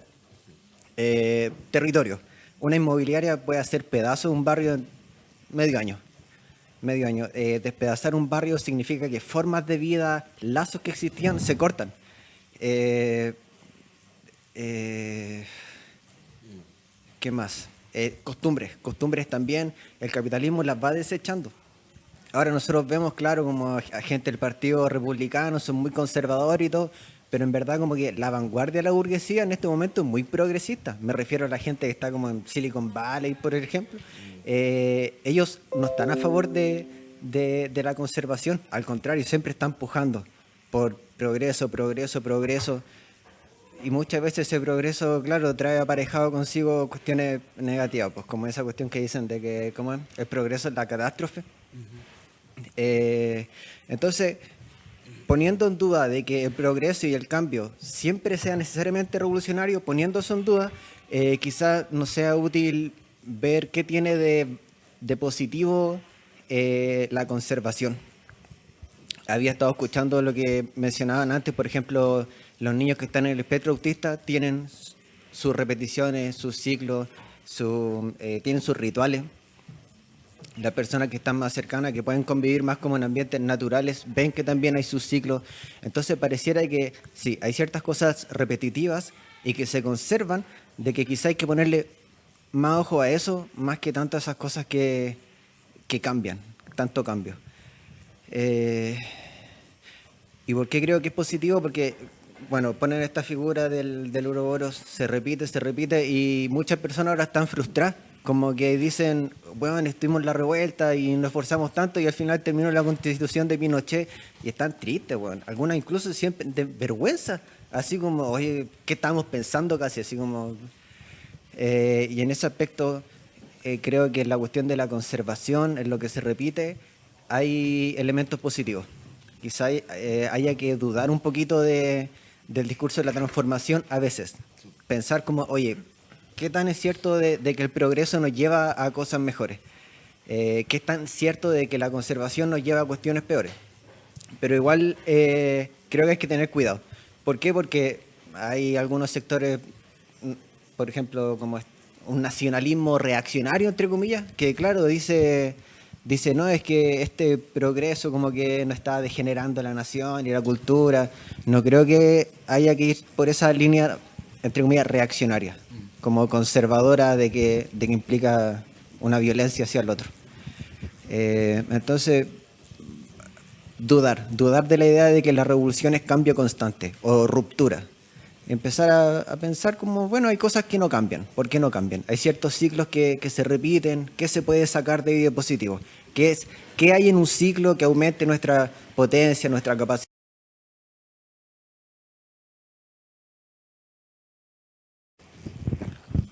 Ya, yo igual me motiva a hablar ahora que escuché a mi compañero, porque igual justo estuve pensando cosas muy similares. Y bueno, aprovechando que volvió el tema de la figura que apareció en Plaza Dignidad, bueno, dejo la pregunta abierta. Yo no sé quién habrá colocado eso, no sé si es que alguien tendrá conocimiento. Yo en primera instancia al menos pensé así como, ya lo colocó un ñoñoíno así, una hueá entera, como no lo pesqué mucho, ¿cachai? Pero ahora que lo presentan como un elemento de reflexión sobre la repetición y sobre los ciclos, a mí igual me hace sentido. Creo que es interesante pensar lo que decía Amador de como la parte oscura de la repetición. ¿Por qué? Porque, bueno, personalmente yo cuando vi el Ouroboros o cuando intento ver el tiempo en esa forma circular, a mí más que en la repetición propiamente tal, me hace pensar en los ciclos, como decía mi compañero, en los ciclos, en el ciclo, de que siempre hay cosas que se repiten, pero que en la repetición no necesariamente tiene que ser autómata o no necesariamente tiene que que ser siempre lo mismo. Creo que igual hay cosas positivas en la repetición o en los ciclos circulares. Creo que esta figura circular, esta figura geométrica, igual es provechosa para pensar, no sé, la transformación o la revolución. Yo soy de los que creen que la revolución ya no sigue un formato lineal.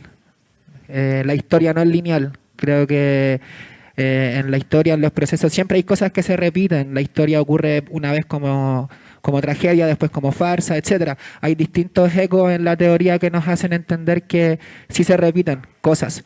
Y creo que hay que sutilizar, como decían, la mirada a la hora de ver la repetición, porque hay elementos reaccionarios o podridos en la repetición. Recuerdo que hace un par de años algunos sectores revolucionarios, en vistas de que después de la derrota de la primera constitución, se entusiasmaron al ver que de nuevo repetitivamente los secundarios salían a la calle y lo vieron como síntoma de que esta es la receta, debiese repetirse lo que vivimos hace un par de años, y no funcionó esa fórmula de nuevo.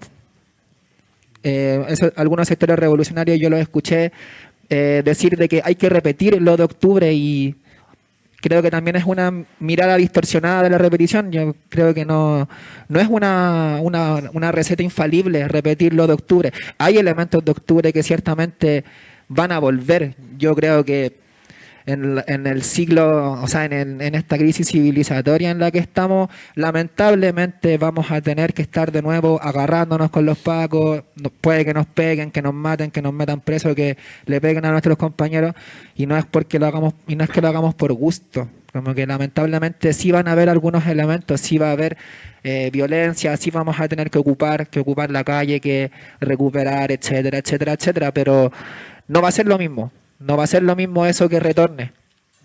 Eso pensaba por un lado, la idea del uroboro, del eterno retorno. A mí, más que en la repetición autómata, me hace pensar en los ciclos de la vida y la muerte, quizás más cercano a cómo lo pensaban los orientales, o como en algún punto lo pensó Nietzsche, no sé. ¿Cachai? Como que creo que es bien fructífera esa imagen para pensar varias cosas y no quedarse como en que estamos atrapados en la misma circulación. Yo, diagnosticando la situación más sensible en la que nos encontramos como territorios, como revolucionarios, siento que hay una ruptura de la sensibilidad. Creo que estamos todos súper rotos, que estamos decepcionados, que tenemos pena, depresión, que etcétera, etcétera, etcétera. Compañeros nuestros se matan, uno también lo piensa. Y no siento que en esas situaciones la figura geométrica sea el círculo. Siento que estamos hundiéndonos, ¿cachai? Siento que estamos en un punto en que nos estamos hundiendo para abajo. Y creo que el desafío es como salir a flote, más que salir de esta circulación así como que creo que es natural al ciclo de la existencia, por decirlo así. Eso.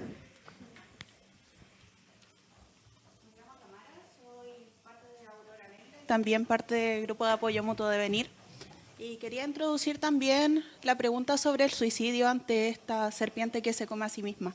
Creo que estamos en un contexto muy desolador, en donde los tejidos sociales se van descomponiendo cada vez más y los lugares de encuentro cada vez disminuyen. Creo que es un panorama, un contexto muy amargo para nosotros que somos las almas rebeldes. Creo que se nos dice constantemente que nuestro discurso está obsoleto o que es atemporal incluso. Es por eso que muchas veces he experimentado personalmente esta sensación de vacío extremo, una tristeza muy profunda, y la idea de atentar contra nuestra propia vida es una opción también de repente muy fundamentada para poder escapar del capital y todas sus consecuencias. Mi pregunta ahora es, ¿cómo fortalecemos los lazos de solidaridad y de apoyo mutuo para contener a estos compañeros, a estas subjetividades que están sufriendo y que quieren escapar de alguna manera a todo este sufrimiento? Quisiera abrir esta pregunta nomás, porque creo que el momento, de hecho, vine acá con esa idea, porque tengo muchos sentimientos encontrados, y tratar de politizar un poco esta tristeza, como darle un poco un freno a esta pulsión de muerte, creo que puede ser interesante. Solo eso.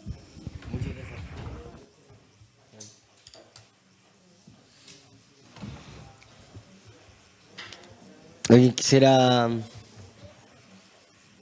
¿Sí? ¿La compa? ¿Ah, no? ¿No? ¿Sí? Ya, súper. Por favor.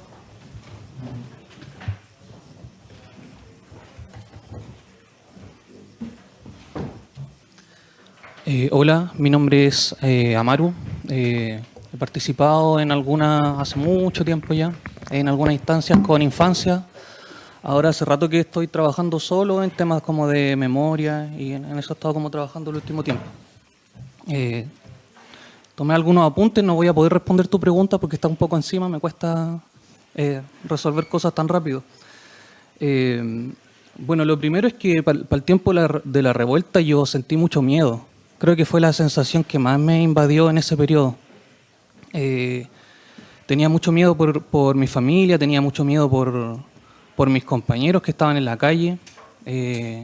También hubo momentos de alegría que fueron fugaces, yo creo. No tengo una relación tan amplia con la felicidad ni con la alegría, no es algo que a mí me motive mucho ni me movilice. Pero fueron sobre todo fugaces. Yo creo que lo que más me gobernó en ese tiempo era el miedo. Y bueno, frente a ese miedo igual quería seguir movilizado, así que traté de organizarme como en otros espacios que tenían que ver con la protección de los derechos humanos y que en términos personales fue un error súper grande porque terminé súper triste. Yo creo que fue una experiencia súper triste y súper frustrante.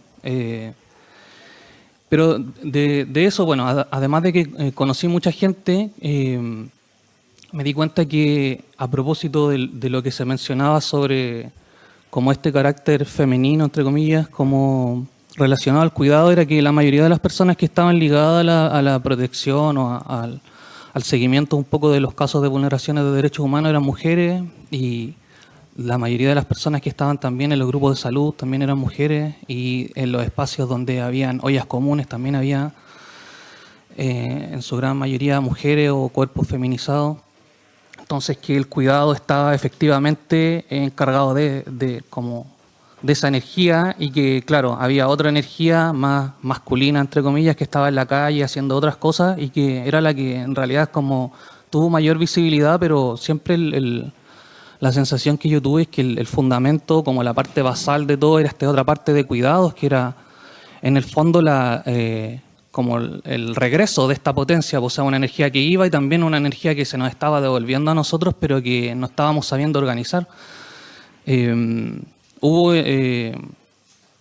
como organizaciones en todo Chile y a las cuales yo participé en algunas instancias como de conexión entre todas estas organizaciones, y el sentimiento común era un sentimiento de profunda tristeza y frustración.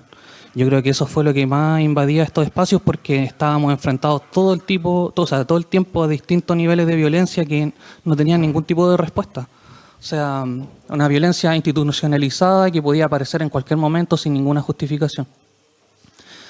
Eso era lo primero que quería decir. Lo segundo, yo creo que con respecto al deseo y un poco lo que hablaban sobre la convicción, yo creo que a mí lo que me moviliza estar en espacios así o poder compartir con gente como ustedes es el deseo. Y creo también que nosotros perdemos de vista muchas veces, a propósito de que estamos un poco ensimismados en nuestros deseos, perdemos de vista el deseo del resto de la gente, como lo que mencionaban a propósito de que había gente que no quería la revuelta. Yo creo que así como había un deseo de ejercer ciertas formas de violencia contra el Estado, o ciertas formas simbólicas, también pasó luego que las personas que no querían la revuelta tenían mucho deseo de ejercer violencia contra nosotros. Y es un fenómeno generalizado, yo creo, las ganas de las personas de ejercer violencia. Y esa violencia está muchas veces mediatizada por la policía o por el Estado, y las personas depositan su voto precisamente para que otros ejerzan la violencia sobre nosotros o personas como nosotros, pero si hay muchas ganas de violentar, de humillar, de patear, incluso yo diría de matar. Hay una pulsión ahí súper profunda de eso también. Bueno, con respecto a los cambios y la repetición, bueno, soy autista también. A propósito de lo que decían, la mayoría de las personas autistas somos adultos, no somos niños. Y para nosotros la repetición es un espacio seguro. Yo creo que, y en eso pensaba también a propósito de la revuelta, que la revuelta también fue un espacio muy inseguro para mucha gente. Las personas que somos de territorios marginales vivimos siempre en la inseguridad, en la familia, en el colegio, donde hay espacios de violencia. Entonces yo creo que es deseable la seguridad. Hay cierta forma, o como lo capitaliza la política, es brutal porque lo capitaliza de una forma bien particular y que tiene que ver precisamente con el ejercicio de la violencia. Pero nosotros queremos estar en espacios seguros, o sea, ¿por qué eso no podría ser deseable también? ¿Por qué una persona que vivió toda su vida vulnerada, sin nadie que le pudiera escuchar, ¿por qué no querría esa persona sentirse segura y tranquila? Yo creo que ahí hay una cierta dificultad del cambio también. El cambio, por ejemplo, para mí, voy a hablar a título personal, el cambio para mí es súper indeseable. Y a mí no me gusta el cambio, y no es algo que yo quiera hacer. Entonces, nada, pues es una de las situaciones a propósito de la revuelta que era tan cambiante, ¿cierto? Podía anticipar tan poco lo que estaba pasando que para mí eso era terrible. O sea, no podías saber qué iba a pasar mañana y eso significaba que podía, no sé, pasarle algo a alguien que yo quiero. Entonces, a propósito de la repetición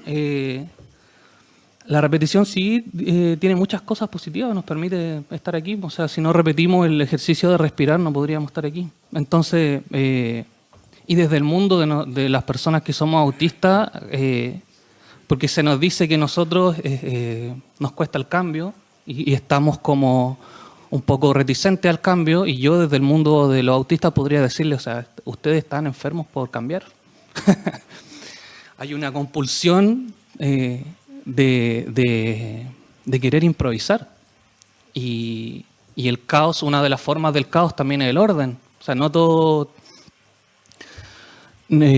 tiene que ser como inusitado, sino que también la planificación, la organización, yo creo que eso también nos reviste mucha satisfacción. O sea, el hecho de que hoy día personas hayan puesto todos estos elementos para que nosotros podamos estar aquí conversando es parte de una organización, de un orden, y que si no estuviera funcionando así, quizás nos resultaría todo este diálogo.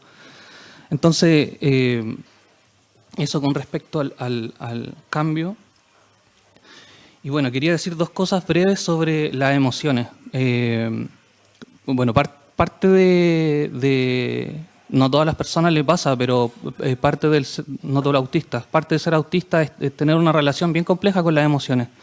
Lo mencionaba un poco a propósito del ser feliz o de la alegría, que para mí no son emociones que me movilicen mucho. Yo la mayoría del tiempo estoy serio. Y pensaba a propósito de eso como en la tristeza también. Y cómo nosotros tenemos súper asociado a la tristeza con algo malo. Y no sé, pues me pasó, yo tengo un diagnóstico de autismo súper tardío, o sea, el año pasado, y siempre evité llorar. Y me he dado cuenta que la forma de regularme desde niño siempre ha sido llorando, que es la tristeza. Entonces, esa es la forma en la que yo, corporalmente, no es una cuestión intelectual, ni tiene que ver con mi cuerpo, o sea, necesito llorar, y una vez que lloro, puedo estar tranquilo y puedo ordenar mi mundo de mejor manera. Entonces, siempre hemos relacionado de forma muy directa la tristeza y otras emociones con cosas negativas, y no son, pues son respuestas corporales, emocionales que necesitamos también, así como la rabia, así como otras formas. Y bueno, para finalizar también está lo del eros, lo del amor, y a propósito de todas estas cosas que he mencionado como del autismo, una de las formas del amor en muchas personas autistas es estar nomás. O sea, a mí me cuesta manifestar hartas cosas, me cuesta decir, pero estoy. O sea, si quiero a alguien voy a estar ahí. Entonces, el acompañamiento yo creo que es una forma súper profunda de resolver las cuestiones con respecto al amor. O sea, a veces no nos llevamos bien, a veces no podemos organizarnos bien, a veces tenemos dificultades y todo, pero seguimos estando, seguimos como insistiendo en eso. Ha pasado un montón de rato y hoy día vinieron todas las personas aquí porque estamos. Quizás no sabemos muy bien por qué, quizás no hay un entendimiento pleno de por qué estamos acá, pero estamos. Yo creo que eso es importante.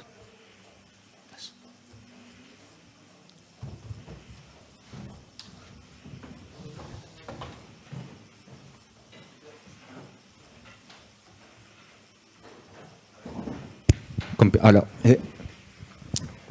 Sí, yo haría ahí en todas las palabras estaba pensando igual, porque igual me enseñaron de muy chico en desconfiar de todas las repeticiones. Desconfiar de las repeticiones sobre todo.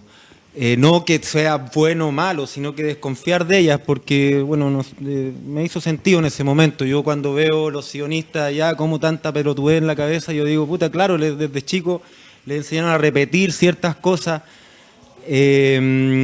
Cuando tú veís el YouTube, algún video, te salen propaganda varias veces y de repente no te das cuenta y querí esa cuestión y de repente, me pasó que me salían siempre de un juego y nunca lo pescaba, hasta que de repente, claro, tenés que esperar los 10 segundos del juego y finalmente tanto te agota y de repente, el juego igual se ve entretenido. Pero sobre todo el asunto de los medios de comunicación, por ejemplo, la inseguridad y por algo los matinales tendrán 2 horas de inseguridad al día, pues todos los días, algo funciona ahí, algo les funciona ahí. Entonces yo creo que como herramienta de actividad de las personas, la repetición es una forma, al parecer, importantísimo, pero tampoco vamos a lograr establecer, solidificar nuevas relaciones si es que no tenemos la capacidad también de repetirla y a nuestro parecer y mejorarla a nuestro parecer. Porque, claro, me pongo a pensar, ¿fue algún punto más rutinario? En algún momento le dimos más cariño a un punto como es la Plaza Dignidad, con arte, con manifestaciones, con distintos tipos. Nos metíamos a ese hoyo de Baquedano, nos hacíamos tocata, hicimos pintura todos los fines de semana, todos los viernes, y finalmente, claro,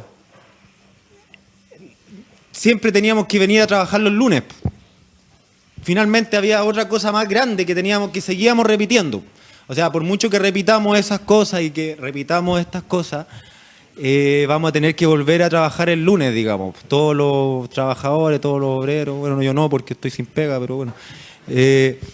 Pero sí, las repeticiones nos modelan, nos moldean y nos dejan y nos instalan la realidad más o menos por repetición, por repetición. No por nada los rosarios tienen tantos rezos alrededor y bueno, etcétera, todas las ejemplos que tenemos de repeticiones en las religiones, los mantras, y con mucho respeto a todo lo que quieran ustedes. Pero trabaja en base a eso, pues, y en base a eso nos movimos gran parte de nuestra historia, hemos movido repitiendo cosas, pues, y no necesariamente siendo tan racionales, tan pensantes, pues, tan bacanes, sino que finalmente volvíamos a repetir la macroestructura en nuestra familia, en nuestras relaciones personales. Entonces, lo que me llama a pensar en esto es la voluntad, repetición, o no sé cómo llamarle, la voluntad de poder elegir, de poder ser soberanos, de poder equivocarnos en nuestros propios errores colectivos, sobre todo, que son los que nos regulan nuestra colectividad, en nuestros territorios, son los que nos regulan, los que nos vuelven a tierra, digamos. Porque por mucho que me digan en las noticias que está la embarrada afuera, nosotros haciendo territorio nos dimos cuenta de que podemos estar haciendo actividades hasta después, hasta la hora que queramos, medianoche, más 2, 3 de la mañana, podemos estar haciendo actividades tranquilamente en la plaza. Entonces, nos viene ese efecto de los medios de comunicación extranjerizante y sometedor, no entra en una comunidad fuerte, en un territorio fuerte. Y en un territorio fuerte necesita crear sus propias rituales y sus propias repeticiones, digamos, como para entrar en ese relato, pues, no sé, yo me imagino. Entonces eso, yo daría la distinción en las repeticiones en las voluntarias, no sé, o involuntarias, para no hablarle de consciente e inconsciente, pero sí las voluntarias, las soberanas que queramos, y la no, y la otra, colonizante o como les podamos llamar. Eso nomás.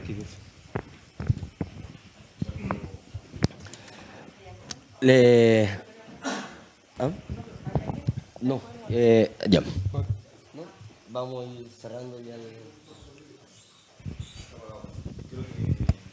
Aló, ahí sí. Estaba pensando en el tema de los cambios y yo creo que uno, para hacer los cambios, tiene que pensar primero qué cosas quiere cambiar. ¿Qué se quiere cambiar a nivel personal o a nivel social, ¿no? Y hay cosas que uno quiere cambiar en ambos ámbitos, juntos o separados, que requieren una pregunta inicial que es ¿por qué hay que cambiarlo? ¿Y cuál es el sentido que tiene que esa cosa permanezca en el tiempo? En el caso de lo que explicaba un poco en Mirlo, ¿no es cierto? Es claro que en el caso de los ritos hay un sentido para esas cosas, ¿no? Y de repente uno a lo mejor trabaja en los barrios y hay cosas que la gente está acostumbrada a hacer y uno dice esa cosa hay que eliminarla porque nosotros creemos que hay que eliminarla y a lo mejor necesariamente tiene un sentido ese hábito. Y a nivel personal, evidentemente, con mayor razón, ¿no? Yo creo que el peor error que uno puede cometer es cuando uno piensa que esos cambios hay que hacerlo porque uno considera que hay que hacerlo y no pensar en que eso tiene algún sentido que se mantenga en el tiempo. Y en segundo lugar, yo creo que escuchando a todas las personas que han hablado, a los compañeros que han hablado y compañeras, me queda la convicción absoluta y un homenaje al maestro Maturana de que estamos hablando desde la emocionalidad. No he escuchado prácticamente discurso ideológico aquí. Siempre la emocionalidad, la frustración, la sensación de derrota, etcétera. Tal vez yo creo que también hay que darle vuelta un poco a la idea de reconocer que el trabajo político tiene que estar centrado en la emocionalidad también, en primer lugar, y después respaldarlo con el discurso, ¿cierto? Con una otra mirada, pero primero la emocionalidad, el deseo. Quiero hacer tal cosa, queremos juntarnos con las personas, ayudar a esa persona ya que está con dificultades. Eso le da un sentido más de humanidad. Le da un sentido más de humanidad y le da un sentido de mayor legitimidad al trabajo que se hace. Pensaba en una imagen que no recuerdo el autor, para no mentir, ¿no? Pero un tipo decía, a raíz de los cambios, ¿no? Que los cambios son como el caminar de las palomas. ¿Han escuchado una vez caminar a las palomas? No se siente. Es imperceptible. Y uno no se da cuenta de que de repente genera cambios en los demás o genera los demás cambios en uno. Y a lo mejor puede ser que el problema esté en que nosotros tenemos la compulsión vital, existencial, de ver esos cambios. Y no quedarnos con la idea de que, oye, yo en el caso mío con mayor razón, ¿no? Esos cambios no los voy a ver, probablemente. Pensaba en las mujeres sufragistas y yo creo que las primeras mujeres que lucharon por el derecho a voto, probablemente ninguna de ellas sobrevivió a mirar todos los cambios profundos que se han producido. Ninguna. Porque a lo mejor ninguna de ellas estaba con la idea de decir estos cambios quiero verlo ahora. Produjeron cambios en el momento, evidentemente, pero a la profundidad de ellos, lo mismo. Y en el caso del movimiento feminista, lo mismo, ¿no? Las primeras feministas chilenas, lo más probable es que alcanzaron a percibir cosas pequeñas. Caminar de las palomas. Y no lograron vivir a la experiencia que vivimos ahora en el mundo. Entonces, a lo mejor yo digo un mensaje de esperanza también para todos nosotros, que en verdad, detrás de la frustración también hay una expectativa de que esos cambios se generan igual, aunque sean a nivel pequeño. Que después se va a sumar, como decía Benedetti, una gota con otra gota, se hace un aguacero. Gracias. Bueno, yo les agradezco muchísimo la conversación, la reflexión. Creo que o sea, yo por lo menos me quedé con muchas notas, ¿sí?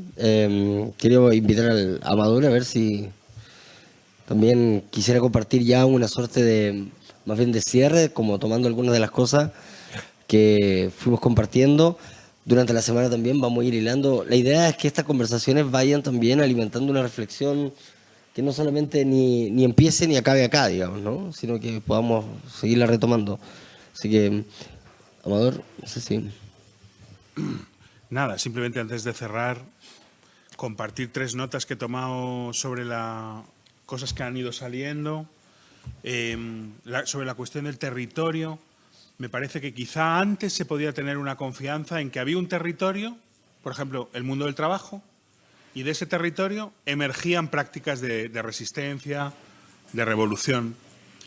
Pero me parece que hoy no estamos ahí. En realidad habría que pensar casi al revés, que hay prácticas que inventan territorios donde no había nada.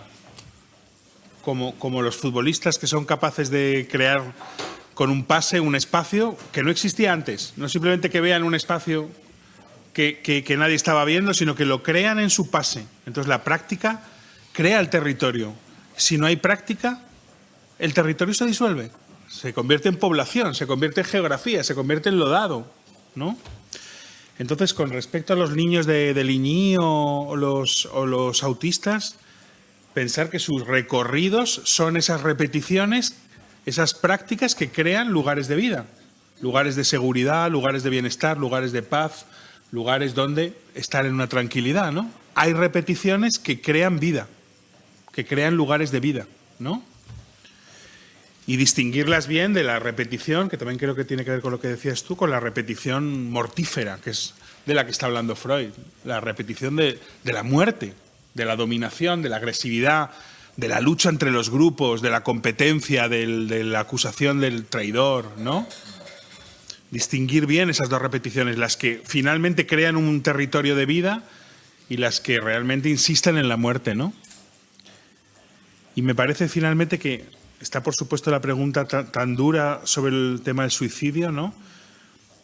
Porque no tiene respuesta, me parece, pero creo que una sutileza de la mirada, como se proponía, que escape del todo o nada y que nos haga ver que en realidad hay cosas que no se cambian, pero sí nuestra relación con ellas, y eso ya es un gran cambio, ¿no? Hay cosas que no se cambian, pero sí nuestra relación con ellas, es una manera de sortear el todo o nada que muchas veces acaba en nada y puede incluso acabar en la nada, ¿no? Entonces, bueno, en fin, son tres cositas que he registrado de lo que íbamos hablando para compartir así un poco a modo de cierre, ¿no? No sé si alguien más quisiera compartir alguna palabra de cierre. ¿Sí? ¿No? ¿Alguna cosa? No. Bueno, sí, ahí. El micrófono está al lado. Sí, por favor. El cierre de nunca acabar. Dar las gracias a todos quienes participaron, las opiniones, los comentarios, todo eso, ¿no? Como tengo la idea de que se ha como sobrevalorizado como la diferencia y la alegría, tal vez, y en verdad nos movemos siempre en un espacio repetitivo y por lo general también en la tristeza, o sea, el territorio es triste en verdad, porque es gris, está sucio, hay vulneraciones, entonces en nuestro espacio en donde nos movemos comúnmente lo común es la tristeza, siento, y la repetición, pues justamente. Entonces me parece como muy valioso como resignificar esto, la tristeza y la repetición nuevamente, porque sí, pues van una de la otra, ¿no? Y creo que se ha puesto mayor siempre énfasis en eso, como igual como del Capital, tal vez, como ser original, ser diferente, y cuando en verdad, ¿para qué? Si somos mucho más iguales y parecidos que diferentes, ¿no? Como eso, más que nada. Sí, eso, bien cortito. Vale, gracias. Sí, el compañero.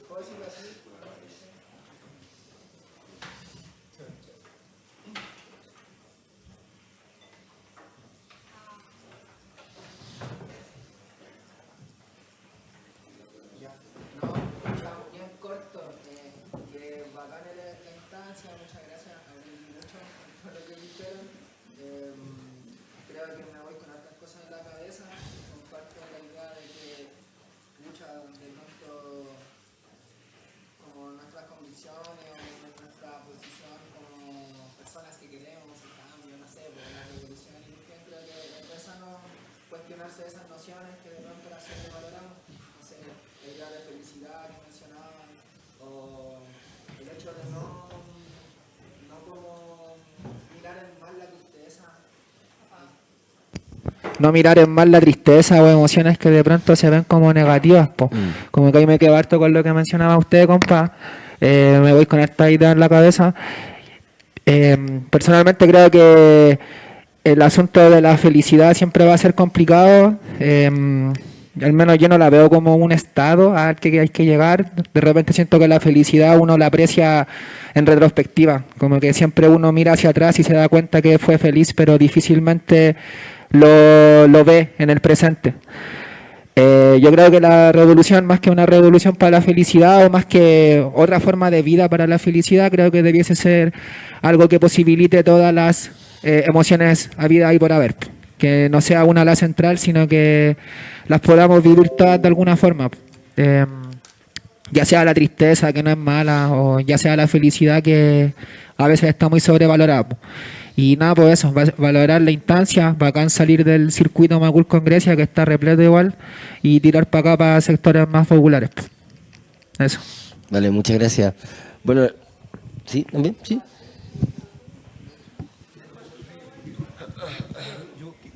Quisiera decir algo respecto al conversatorio. Yo quiero felicitar a Amador porque hemos participado yo personalmente en un montón de conversatorios donde aparece un tipo hablando 1 hora, hora y media, y de conversatorio queda poco. Yo creo que ha sido un mérito de él y de la organización también que él hablara poco y escuchara más. Porque la gente que no tenemos esa capacidad de poder hacer una charla, tenemos también ganas de decir cosas. Y yo creo que, tal como decías tú, hemos aprendido cosas que, más que aprender cosas, nos quedamos con preguntas, ¿no? Para debatir, para conversar, ¿no? Porque si hay una cosa que es cierta, es que no tenemos certeza. Y esa hay que armarla, si es que existen en algún momento, ¿no? Entonces quiero felicitar igual a Espacio Tierra porque se ha generado este momento que es, a mi juicio, un conversatorio. No una charla de una persona, sino que un espacio para conversar. Gracias.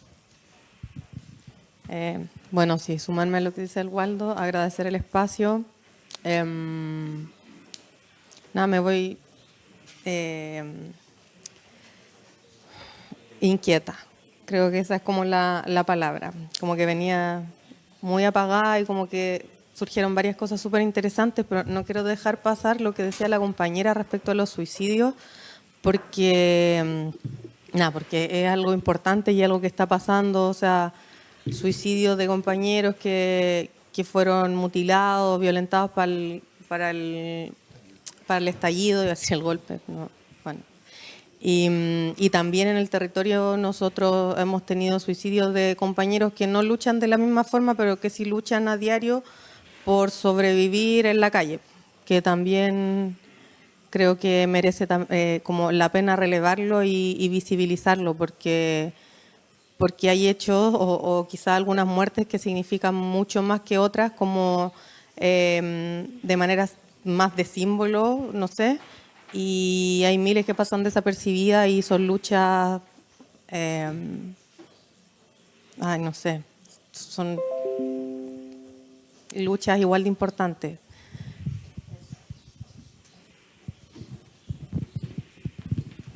Bueno, darle las gracias a los compañeros, por favor, quienes están a cargo también de la grabación, de la edición, de los micrófonos, quienes compraron las cositas para almorzar, quienes almorzaron.